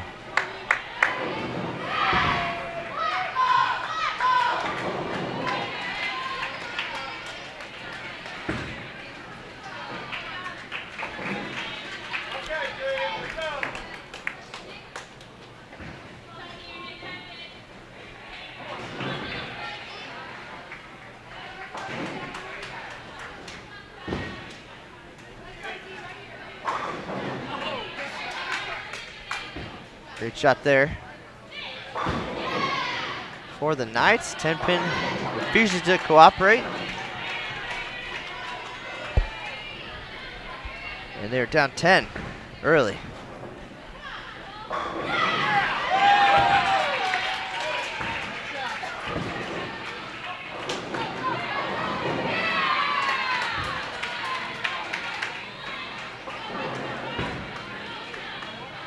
Red Wolves capitalizing on the Central Missouri error. And taking the lead here in game 2, looking to go up 2-0.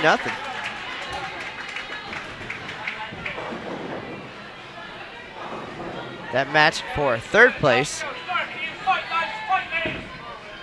Championship is Fairleigh Dickinson and Nebraska. Nebraska looking to make it 3 consecutive wins here at the Prairie View A&M Invitational.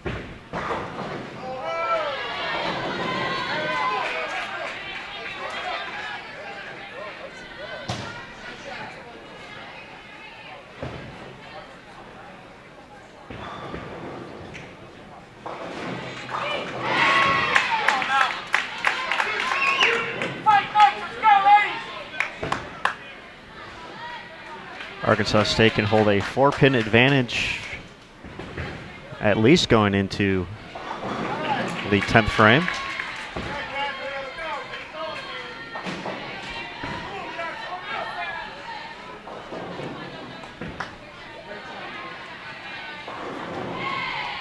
The capable hands of Sarah Locker. She's going to step up first on lane 11 and try to lock this thing out.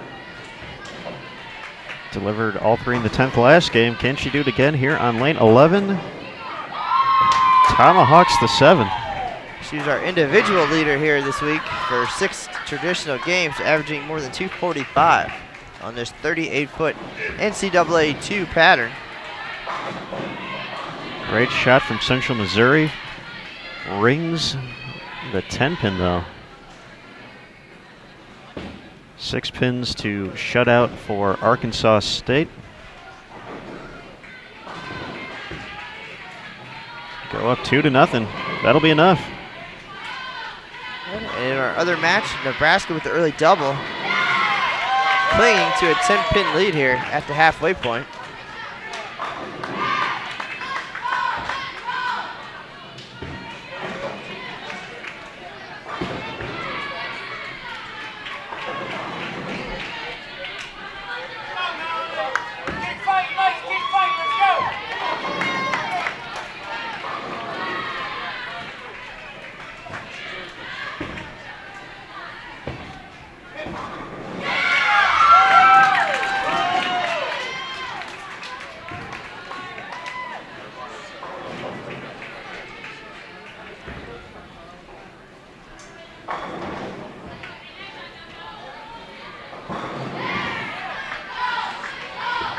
.194 to 188. Arkansas State up 2-0.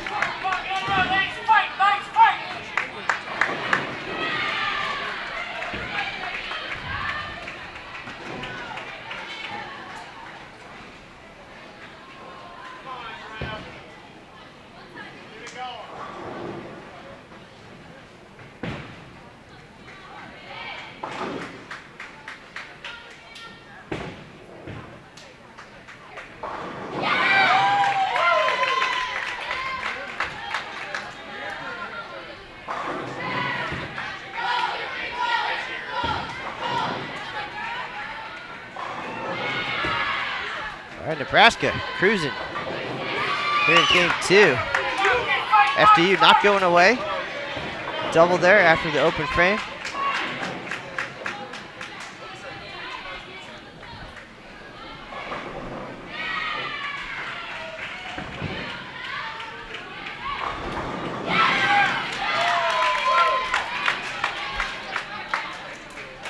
Nebraska can max at 259. We'll finish first.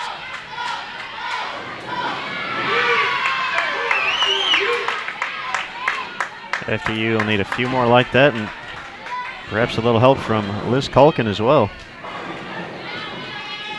237 their max.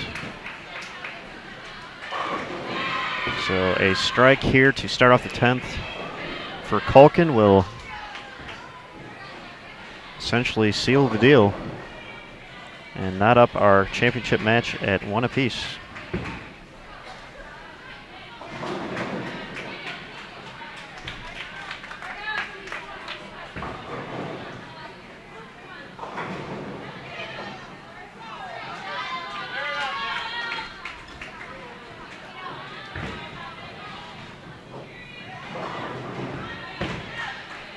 Well, spare strike will be enough for Nebraska. So she can clean up the 7-pin and not even give the Knights a chance. And after that, 10-pin.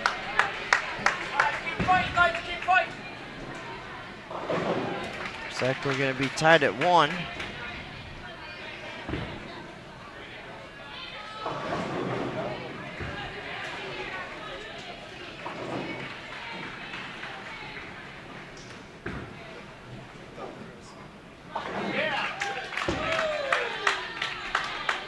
Great bounce back for Nebraska after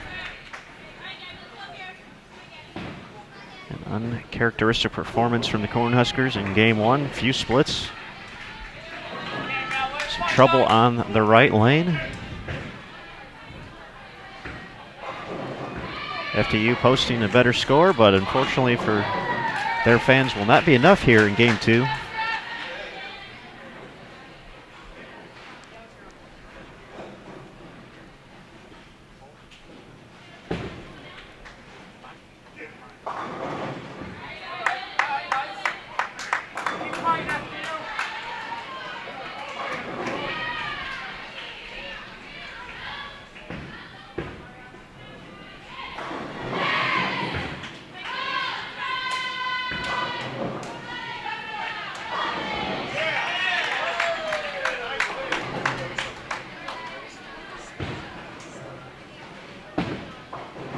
238 for Nebraska. Max score 205 for Fairleigh Dickinson.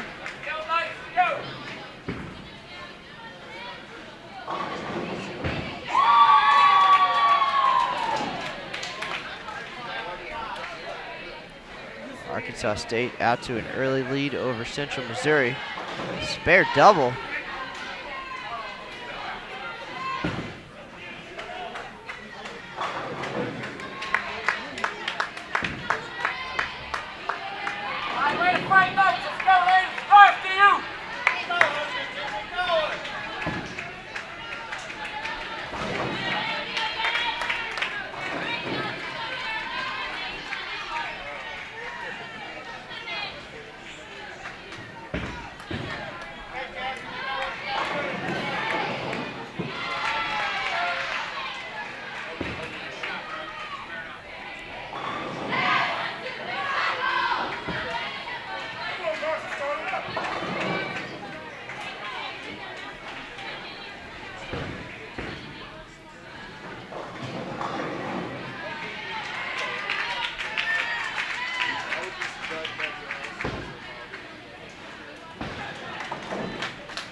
Arkansas State leading by 14.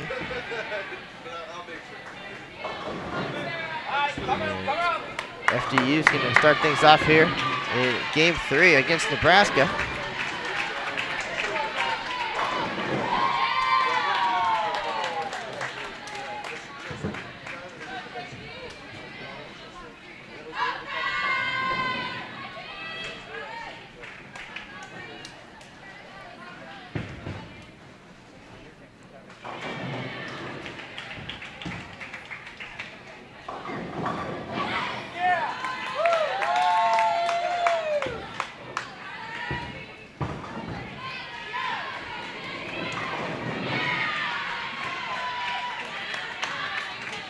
Later this year, some of these teams will advance to the NCAA Bowling Championship in St. Louis.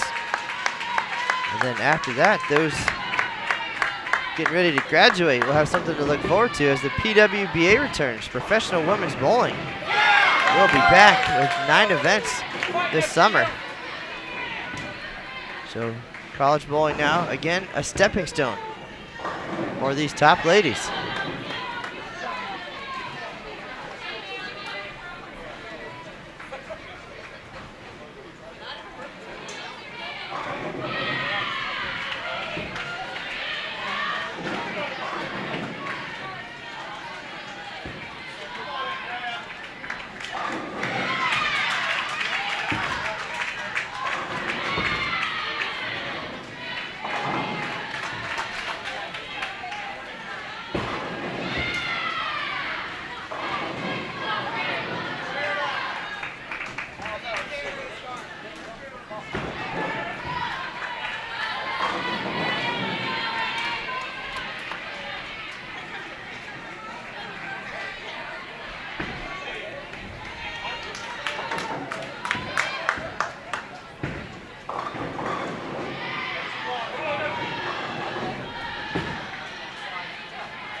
Nebraska building a lead here in game 3. Arkansas State looks comfortable against Central Missouri, looking to go up 3-0 and claim 3rd place here at the Prairie View A&M Invitational.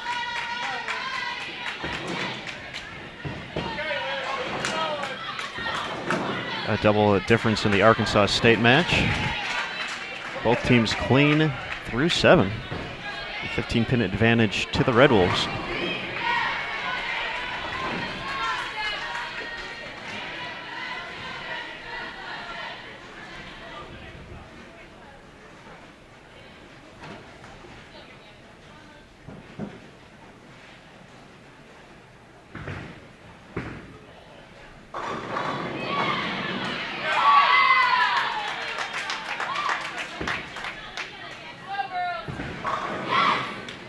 Great shot there by Culkin for the double. FDU strikeless here in game 3. In our other matches going on, Vanderbilt up 2-0 on Stephen F. Austin, the 5th, 6th place match. Maryland Eastern Shore up 2-0 against North Carolina A&T. That's the 7th and 8th place match. And then Sam Houston and Valparaiso knotted up at 1 apiece. And then Prairie View A&M 2-0 against Alabama State. That's the 11th and 12th place match.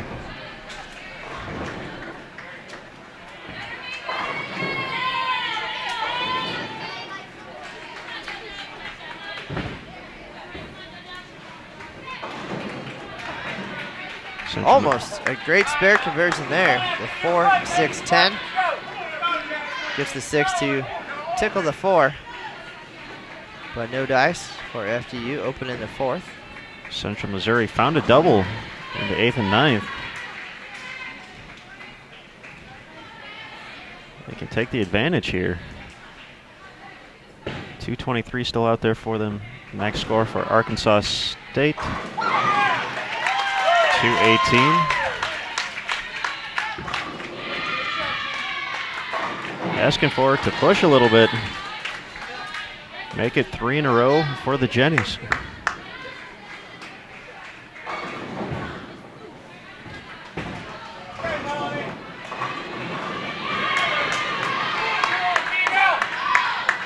All right, the nice first strike here in game 3.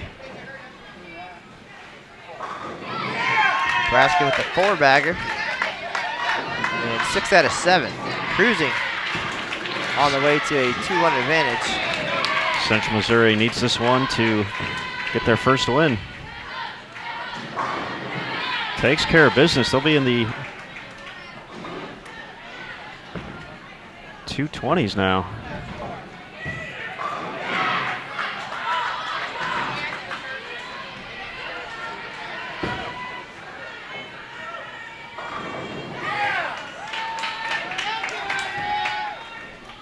Five in a row for the Huskers. They're through 8 frames, 3 frames ahead of Fairleigh Dickinson. Big double there for the Knights.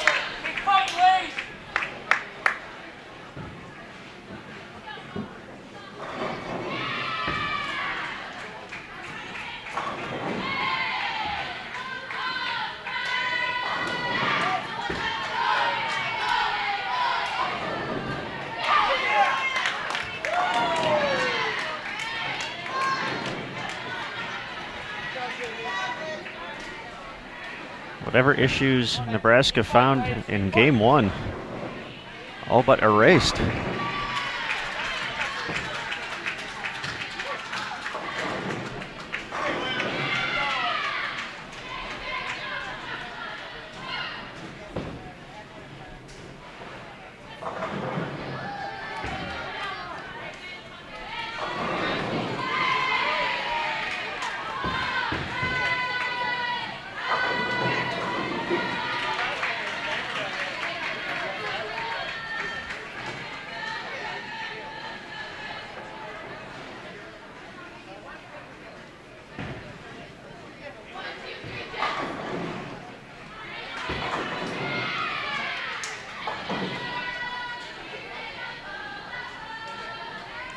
So Nebraska easily takes game 3 and a 2-1 advantage here. Spare put the Huskers in the 250s. Next score for Fairleigh, 199.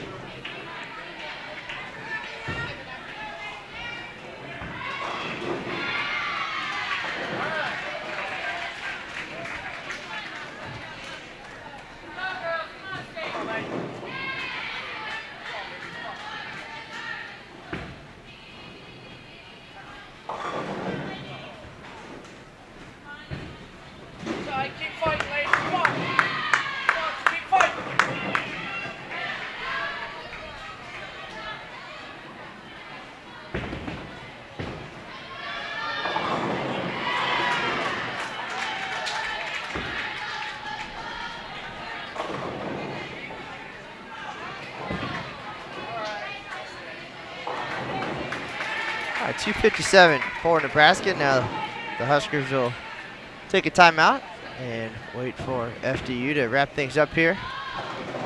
2-1 Husker advantage. Arkansas State and Central Missouri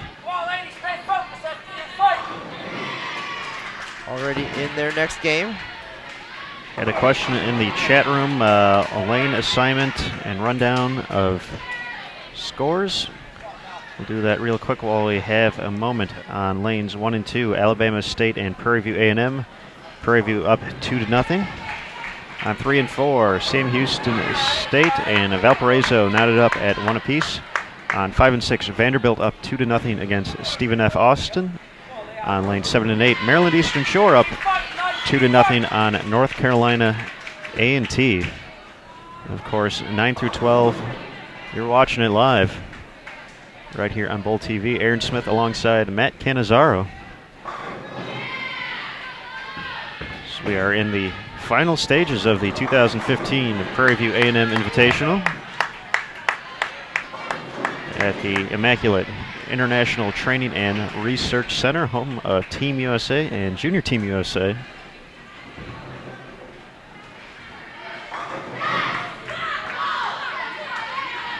And much, much more. Aaron, after a couple of high-scoring games on 11 and 12 between Central Missouri and Arkansas State, this game off to a slow start.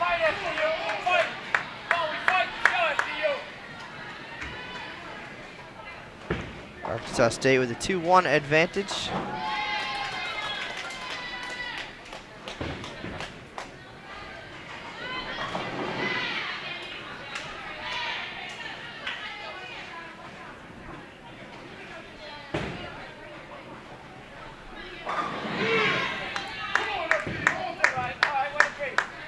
All right, so 178 for the Knights. Down 2-1 now.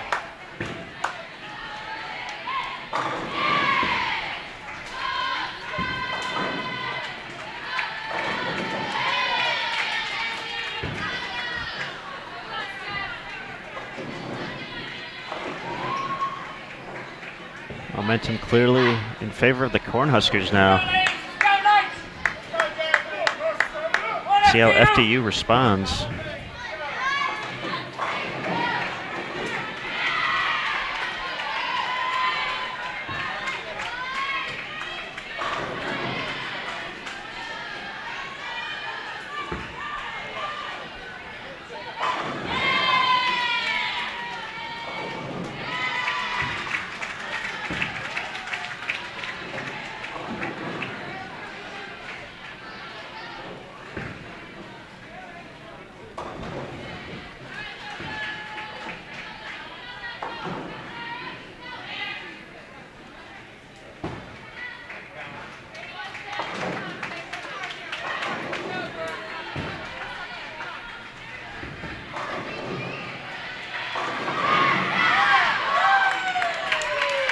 This time Nebraska starts first with a big strike on lane 9. FDU still talking things through.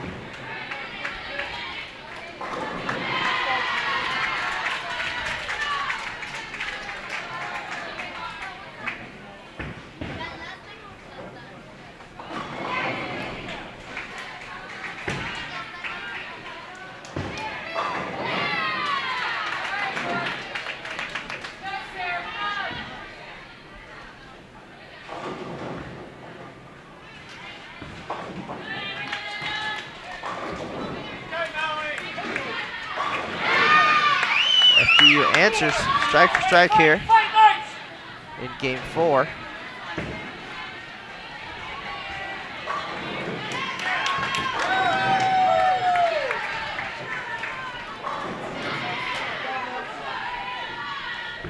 A lot of these athletes made their way into collegiate bowling after experiencing the Junior Gold Championships.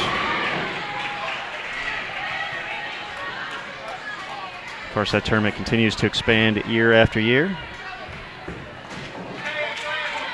Thanks to the continued support of the parents as well as the participants.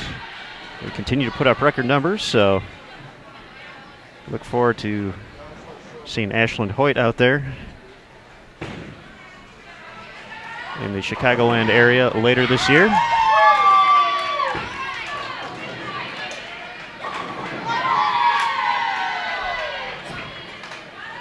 As well as some of these young ladies still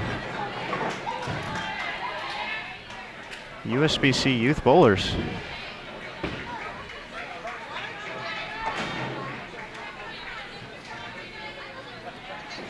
Though they certainly compete well beyond their years.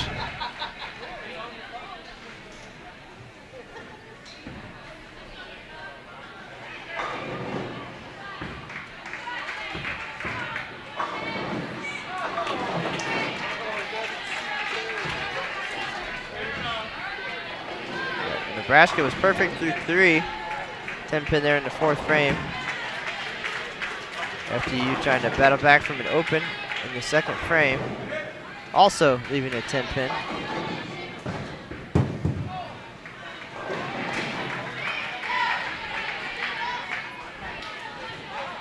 Arkansas State clinging on to an 11 pin advantage.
Arkansas State responds to Central Missouri's strike in the 8th with one of their own, maintaining the 11-pin lead.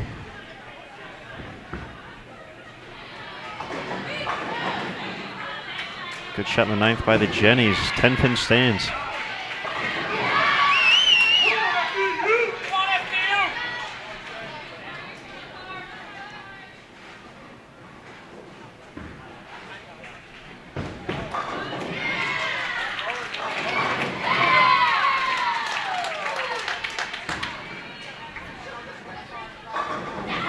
Nebraska continues to put on the pressure here in game 4, up 2-1. Strikes in 5 of the first 6 frames. FDU hanging around, but still 22 pins down.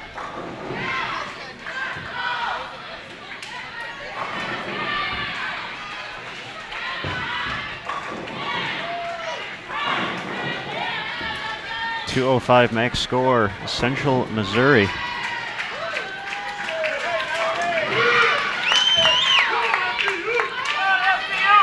FDU 3-bagger.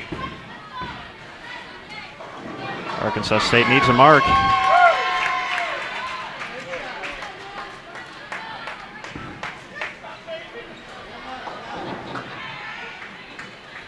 Nebraska answers. So both teams working on 3 in a row. Nebraska with a 21-pin advantage.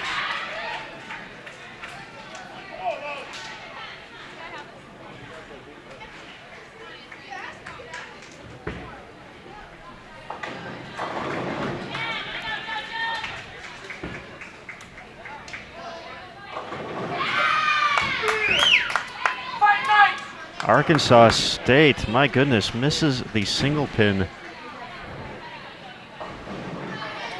Finish at 203. Central Missouri needs 9 to steal a victory here.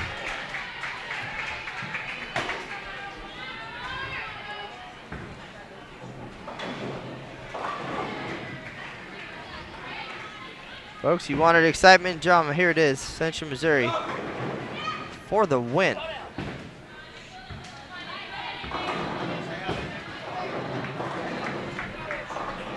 We have a tie at 2:03.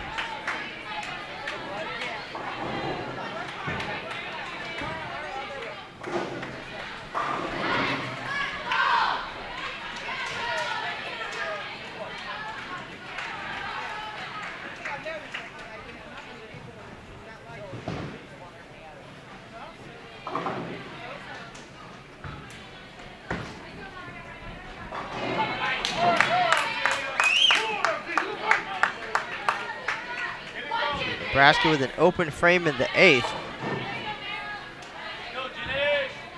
FGU closes the gap. Now down just 7. Nebraska will finish first, can end it.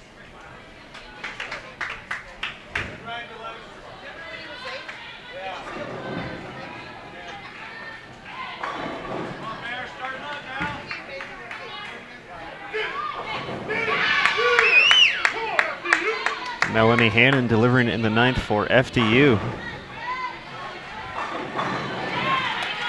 7-pin advantage, Nebraska.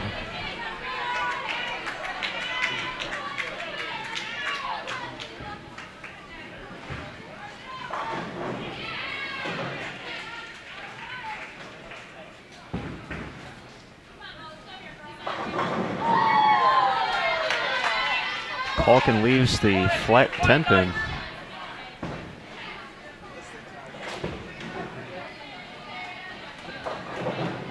Can FDU respond and even this match up?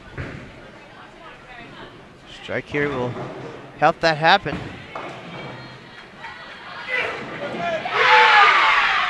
Four 9 caves it.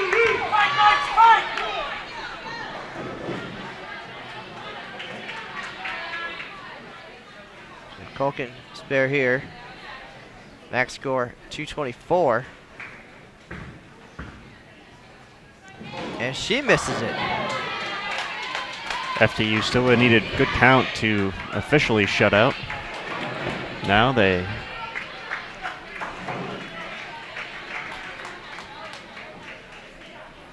just need, I believe 3 pins will be enough.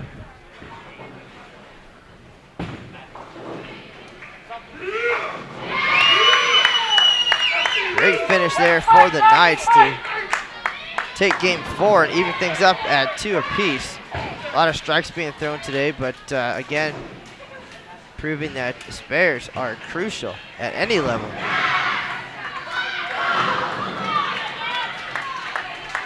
And just a note in our other match, ties are worth the half point that you see up at the top of the screen. So if we happen to get to a game 7 and we're all tied still at 3.5, we'll go to a deciding 8th game.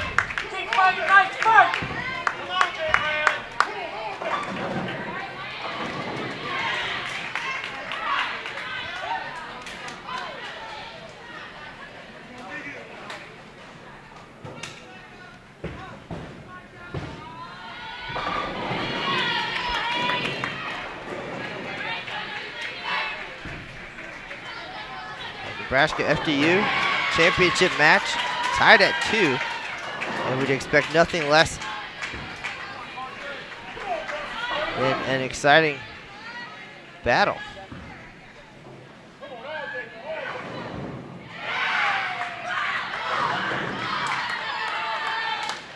Last 2 games decided on the right lane.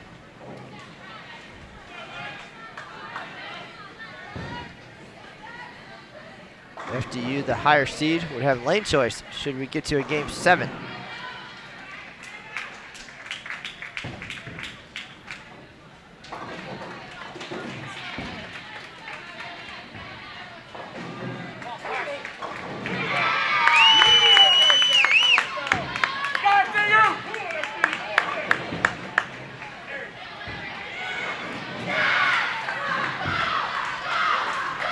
In our other matches, Vanderbilt up 2-1 over Stephen F. Austin.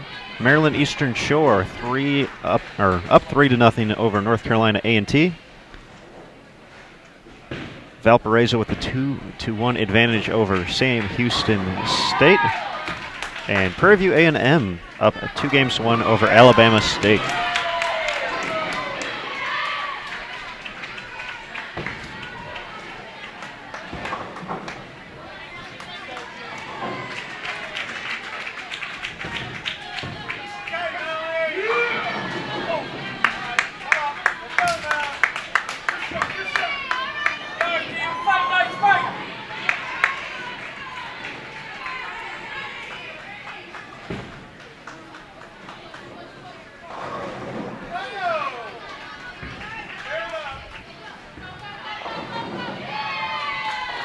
Arkansas State 4 out of 5 to start after it's got to be a disappointing tie for them.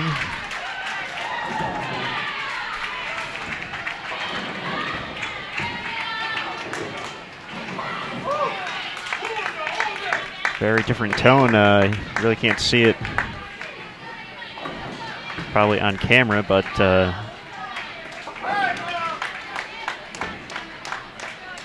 team looks a little bit more focused after that.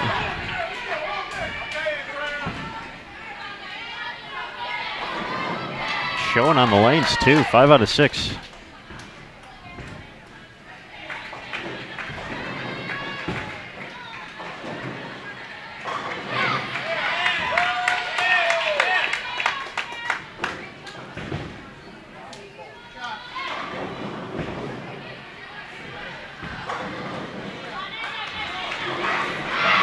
Nebraska, FDU, even 3-3. And tied 2-2 in this championship match. Nebraska looking for its 3rd consecutive Prairie View A&M Invitational title. And Fairleigh Dickinson took home a win last week at the Kutztown Invitational, looking to make it back-to-back wins.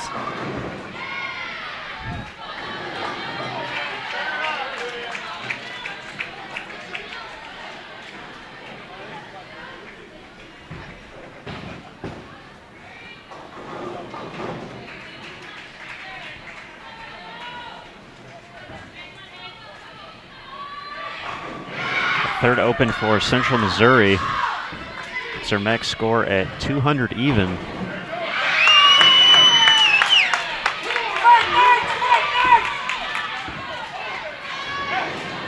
Advantage FDU with a double.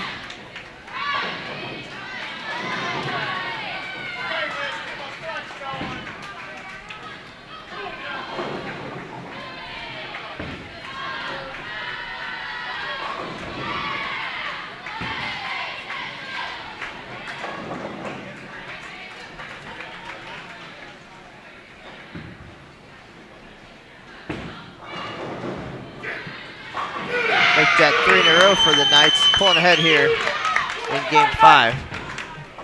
It's crazy how much the momentum can swing in these matches. Nebraska looked poised to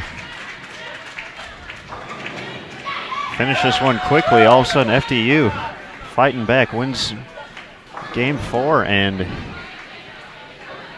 making the Cornhuskers work here. Jay Culkin trying to ignite her team. She's the anchor, certainly the fire.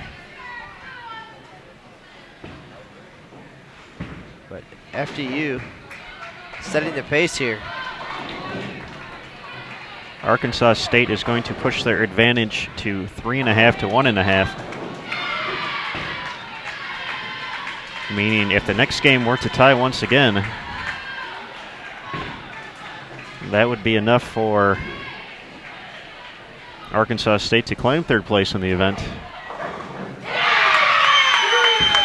Had a question in the chat room about the tie procedure, and to be honest, I am not sure of the rules, so I'm not going to try and answer it. That's how it has worked in the past, though, so teams know and recognize these rules. And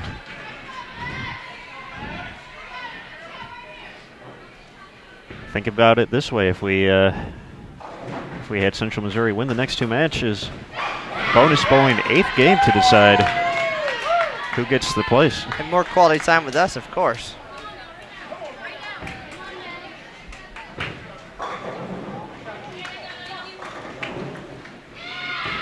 All right, FDU on lane 9.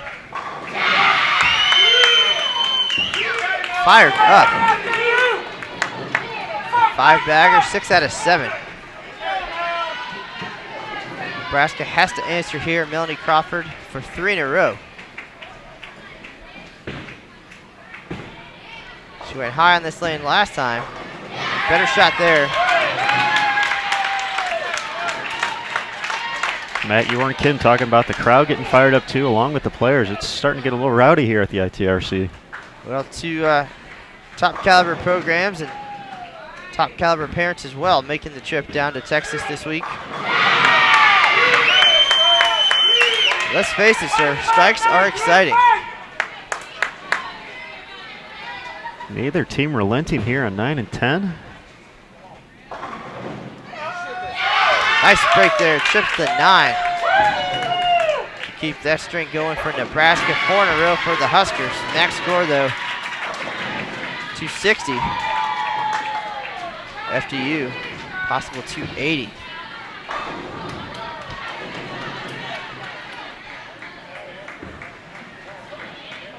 We promised excitement. Here it is. Tell your friends.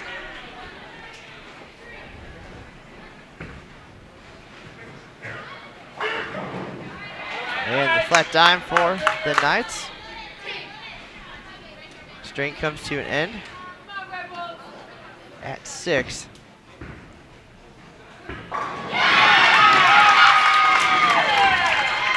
Just like that, Liz Culkin can go up there for 3 strikes and put Nebraska 1 win away. Well, we talked about momentum shift and the roar of the crowd there. How one shot, one stubborn single pin can change things so drastically. And it's amazing from our view here. Folks at home can't see it. The Nebraska crew looks extremely relaxed throughout most of the matches, but when they really need it and get into this kind of thing, they really brought it all together, and just shows how much another win to the list and another trophy in the trophy case means to him. So Culkin taking her time, letting Fairleigh finish things up here, or at least start the 10th. Possibly a little bit of strategy there.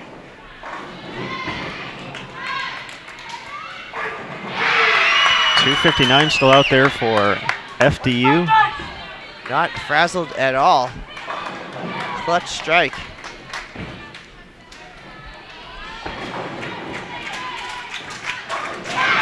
Culkin continues to deliver.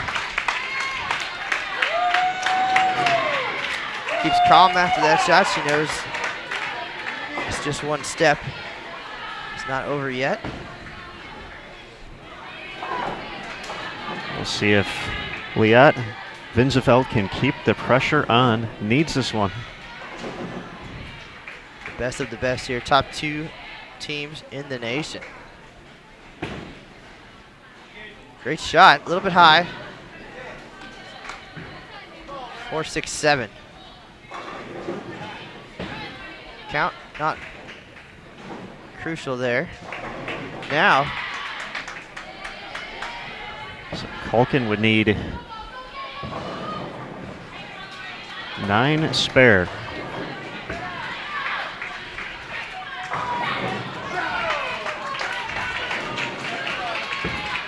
So the 2 very big here for FDU. Gotta have it. Oh my goodness. gets one. Nebraska wins. Didn't hurt her on the first shot, but needed 2 there on the second. Crucial error. Culkin does not even need to, well, she needs to shoot it, but certainly doesn't need to make it now. 248 already in the books. Wow. Talk about a match, though. Holy cow.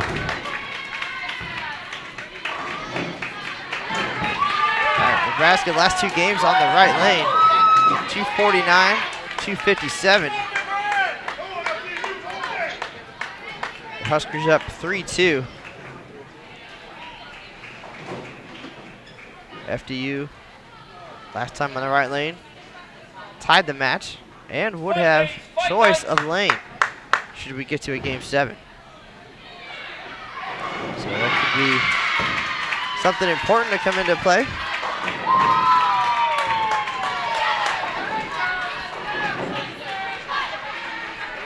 Gotta agree with you there. I probably don't want Nebraska to see lane 10 anymore today.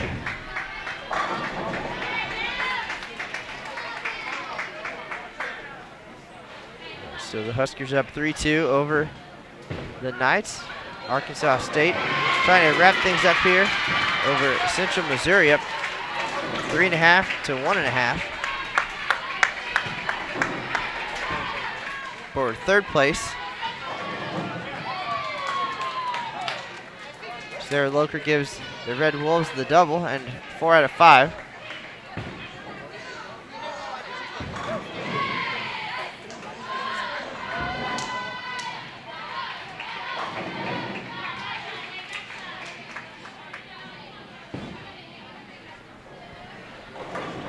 Certainly tough to bowl a game that well. Like Fairleigh Dickinson just did, 247, and not be any closer to a victory.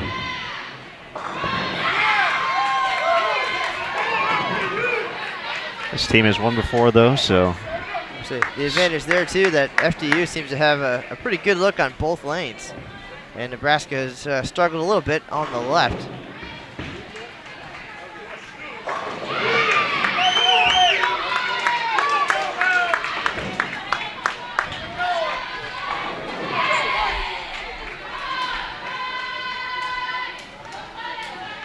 No doubt there on the start there from FDU.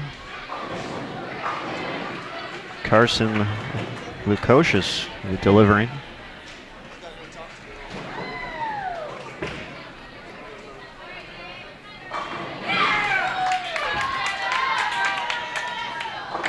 So Nebraska with the double. Can FDU answer here on lane 10?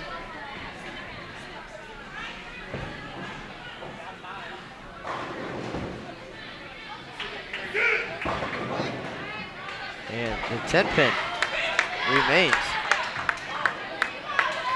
So Nebraska early lead. The Red Wolves of Arkansas State. Cruising. In what could be the finale against Central Missouri. But not if Mary Wells has anything to say about that. Junior Team USA member delivers for the double.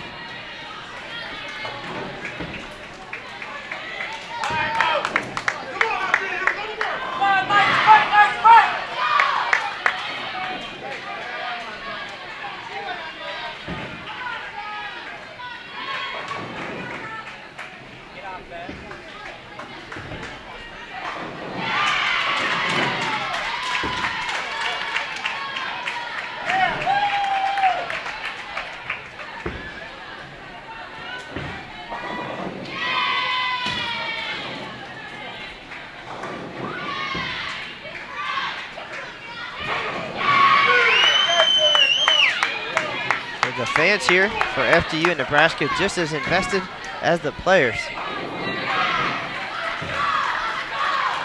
And it's been 3 long days of competition, a lot of balls thrown down the lane. And the emotions here still as high and the volume as loud as if this was first match of the weekend. As you said, man, it has been a long week. Long trips home for everybody after this. Certainly all these teams have a lot to be proud of, but that ride home will be just a bit sweeter with a Prairie View A&M title going to the trophy case. FDU looking to even this match up, force game 7, a winner take all match.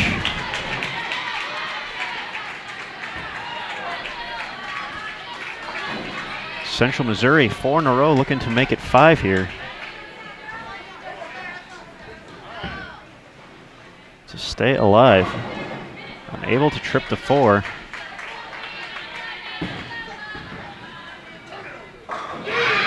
All of a sudden, we got ourselves a match. Just 2 pin difference.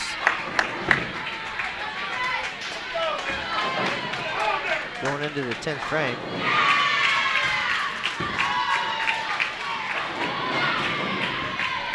FDU trying to pull away from Nebraska here.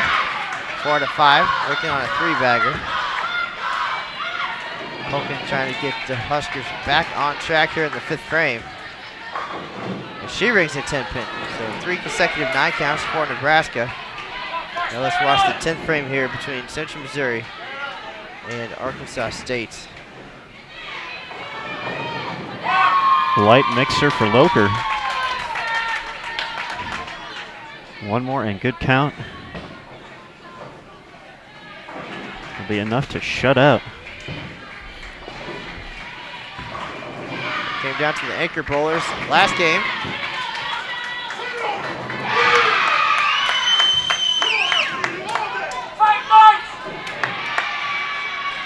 Big shot here.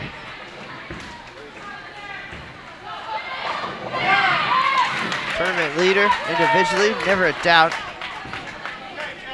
Count still still an issue if Central Missouri does not strike here.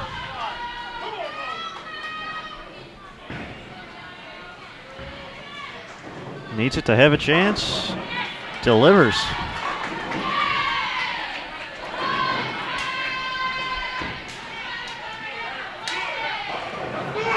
Once again, a tie would be enough. If Locher was to get 8 and Central Missouri matched for Arkansas State to get the win, here it is. Sarah Locher says, I don't get 8, Mr. Smith.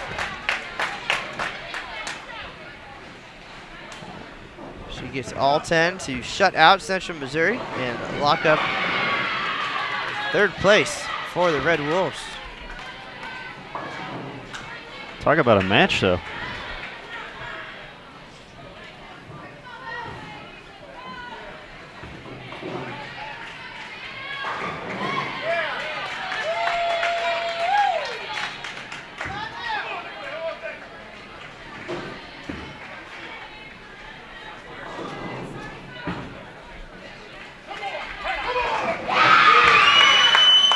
FDU lighting them up here on lane 10. Trying to even this match at 3 apiece and force a game 7. 7 out of 8 strikes. Nebraska unable to answer.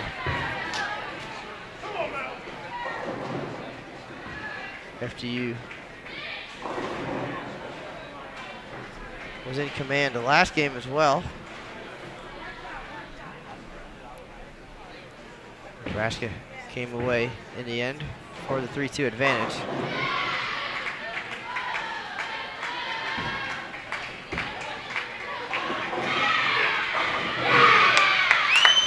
The Knights not letting up here.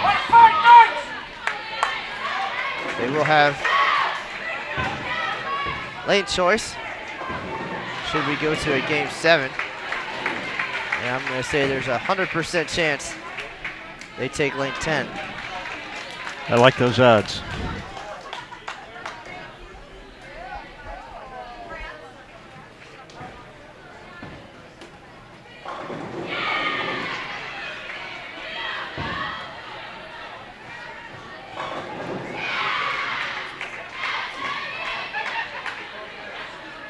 So it'll be a 3rd place finish for Arkansas State, 4th place for Central Missouri. We're going to have a game 7 for the championship here at the Prairie View A&M Invitational.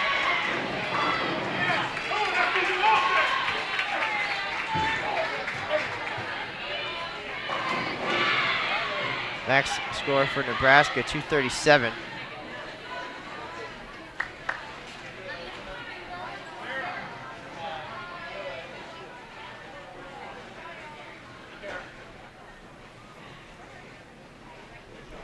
FDU working on 280.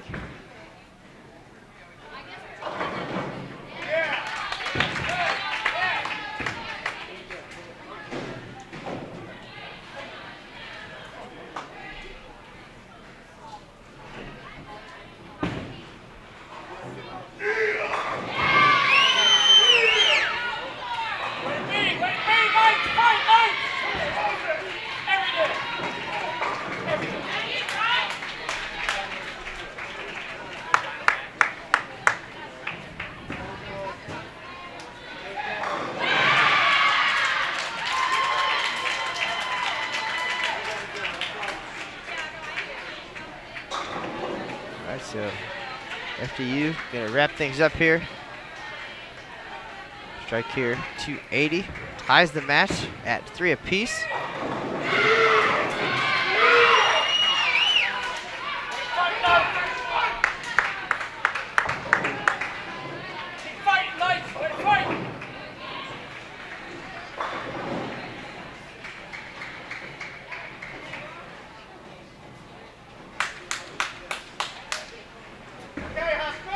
We're gonna talk it over. They're gonna switch lanes. Aaron Smith. They just pulled 280 and they're switching lanes. They're going back to lane 9. Nebraska's last 2 games on lane 10, 250, 240. They just pulled 280.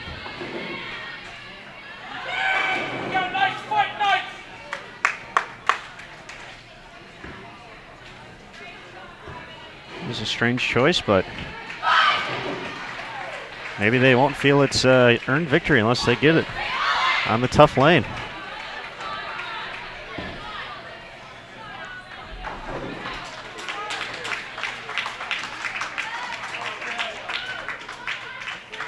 All right, so our 100% odds makes us miserable failures. I'm not sure I follow, but here we are. Game 7 coming right up. Nebraska, FDU for the championship here at the 2015 Prairie View A&M Invitational. 1 game for the title. Top 2 teams in the country. Fairleigh looking for back-to-back wins. One last week at the Kutztown Invitational. Nebraska trying to make it 3 in a row here at the ITRC.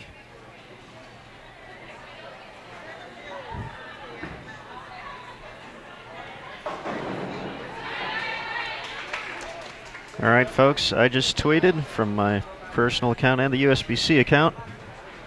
Let folks know, Game 7 happening right now. FDU, Nebraska. It's go time.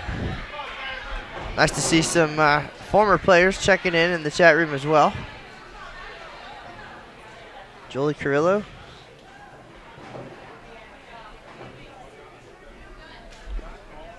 It's time to change your screen name, Jolie. But welcome.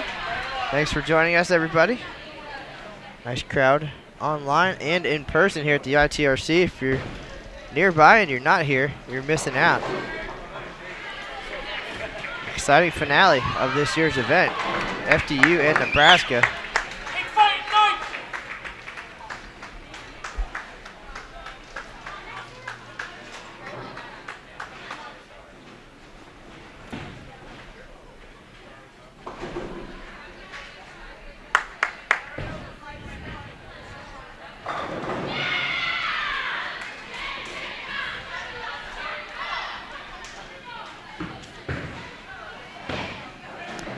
Uncharacteristic start for Nebraska. Single pin miss, I guess, if you're going to do it, though. That would be the best play. Still a lot of game to go.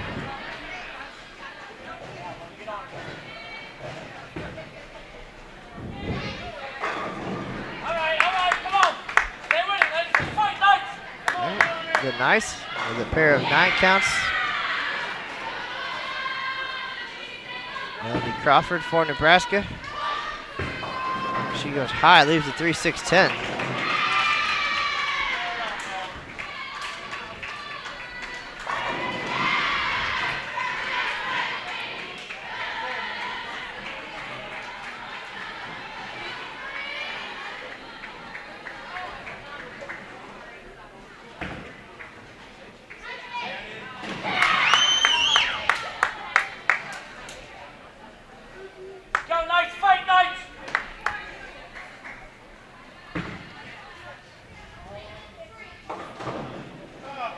wiggles the 10. Back-to-back opens to start for Nebraska. Quickly find themselves down 21.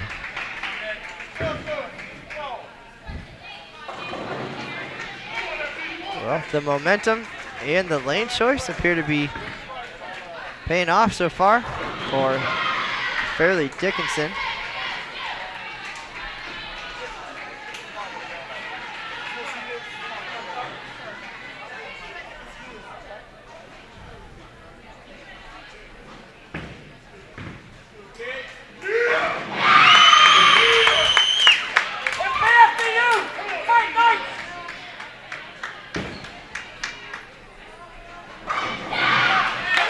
Nebraska on the board.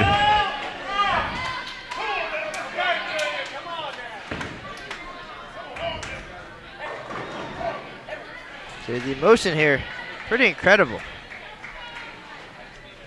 We got a few pairs between us and the other matches still going on.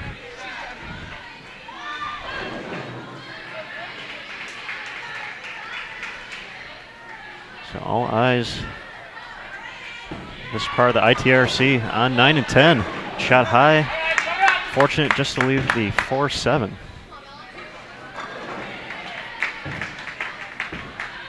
Can Nebraska produce a double? That also runs high. Another fast 8. So a lot of traffic on these lanes so far today. We had one traditional team game this morning. This is our second round of best of 7 Baker matches. Throw in a whole bunch of practice time, and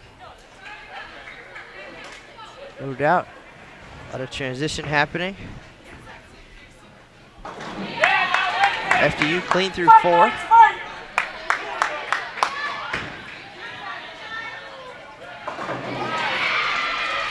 And leading by 21.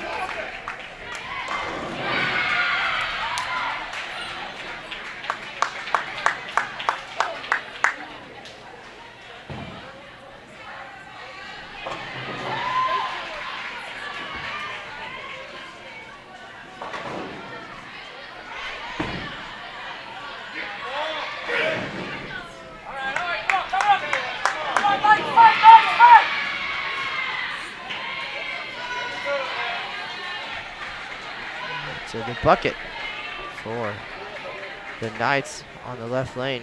Nebraska anchor Liz Culkin trying to make up a few pins here. You'd expect nothing less. Trying to ignite her team.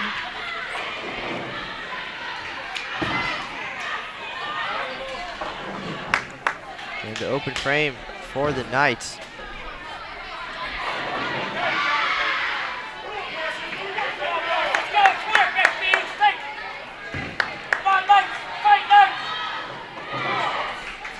Double here could give Nebraska the lead. Tight match either way.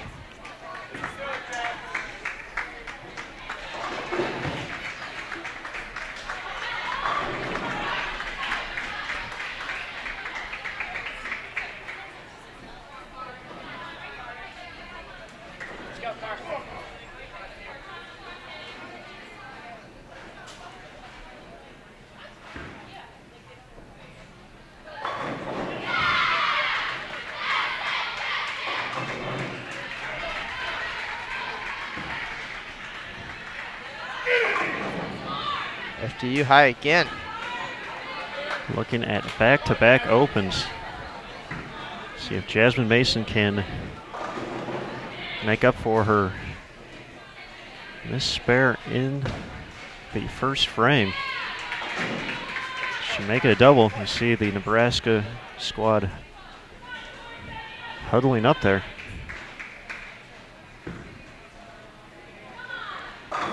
Great shot in the 6. Big double. Nebraska in the lead.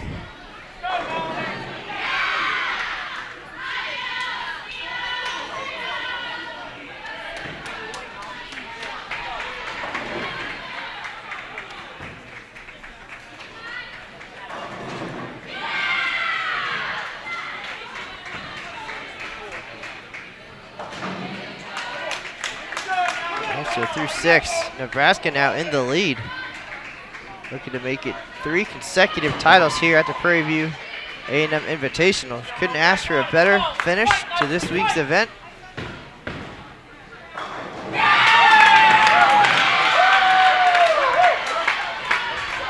Make it 3 in a row. Crawford delivers. A seesaw of emotion between these two teams here. It's deciding Game 7.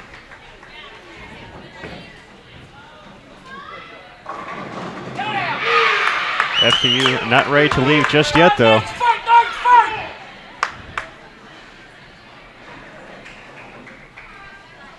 They may need some help from Nebraska, though. Andrea Ruiz stepping up in the 8th.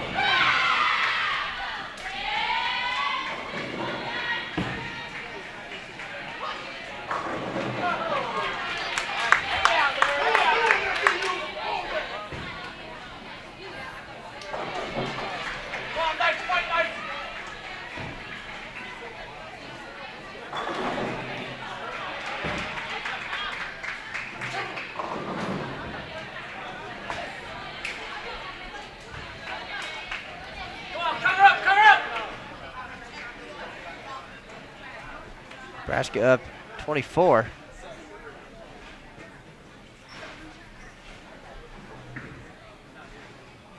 Through 6.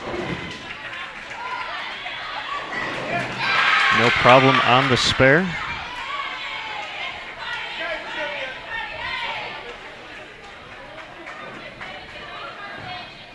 Julia Bond and Liz Colkin can seal the deal here.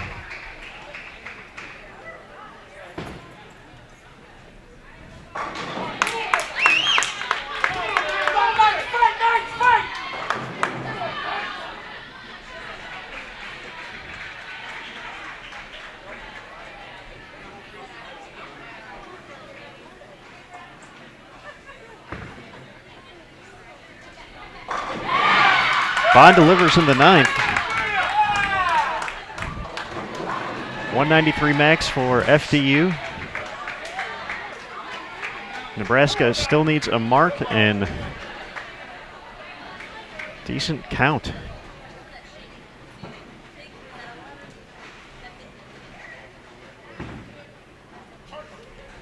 Need this one first, though. Hannon delivers. All right, so Liz Culkin getting ready to step up and do what Liz does. But looks like they're going to take their time. Maybe let FDU get up there first. He might not need it at all. It's an old-fashioned standoff. So much strategy involved. It's as mental as it is physical. Looks like Culkin, she's at least picked up her ball, so a process of elimination. Just going to see if she can take care of business here. Make it 3 years in a row for Nebraska.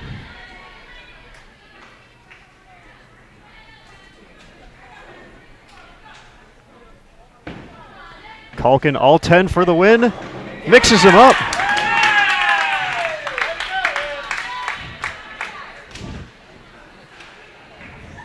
Would you want anyone else up there in that moment? We saw it at the end of day 1.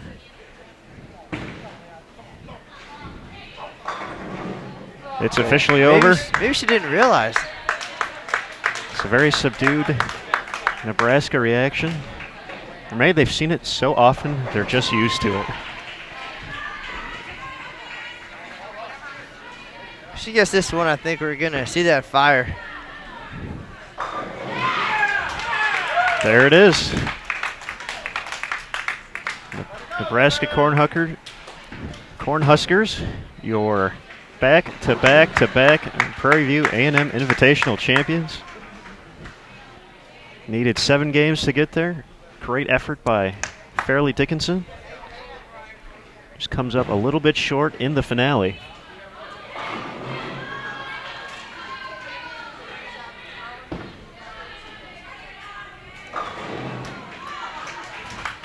All right, Culkin finishes things off, 2:16 for the Huskers and the victory. FDU will wrap things up 172. Lane play, lane choice possibly came into the mix there, but Nebraska takes game 7, 216-172 to win its 3rd consecutive Prairie View A&M Invitational over top-seeded FDU. No doubt these two teams will see each other again in the near future. As far as down the road for Bowl TV, Lucas Wiseman, 2 weeks from this weekend, will be at the Hoosier Classic in Indianapolis, and then he'll be on for the Music City Classic during the first week of March. So with that said, 3 days of wire-to-wire coverage here at the Prairie View A&M Invitational come to a close. This is Matt Cannizzaro for Aaron Smith, bidding you adieu from the ITRC here in Arlington, Texas. It's going to do it for another year at this event. We'll see you next year. That is the news for now. We'll see you on the lanes.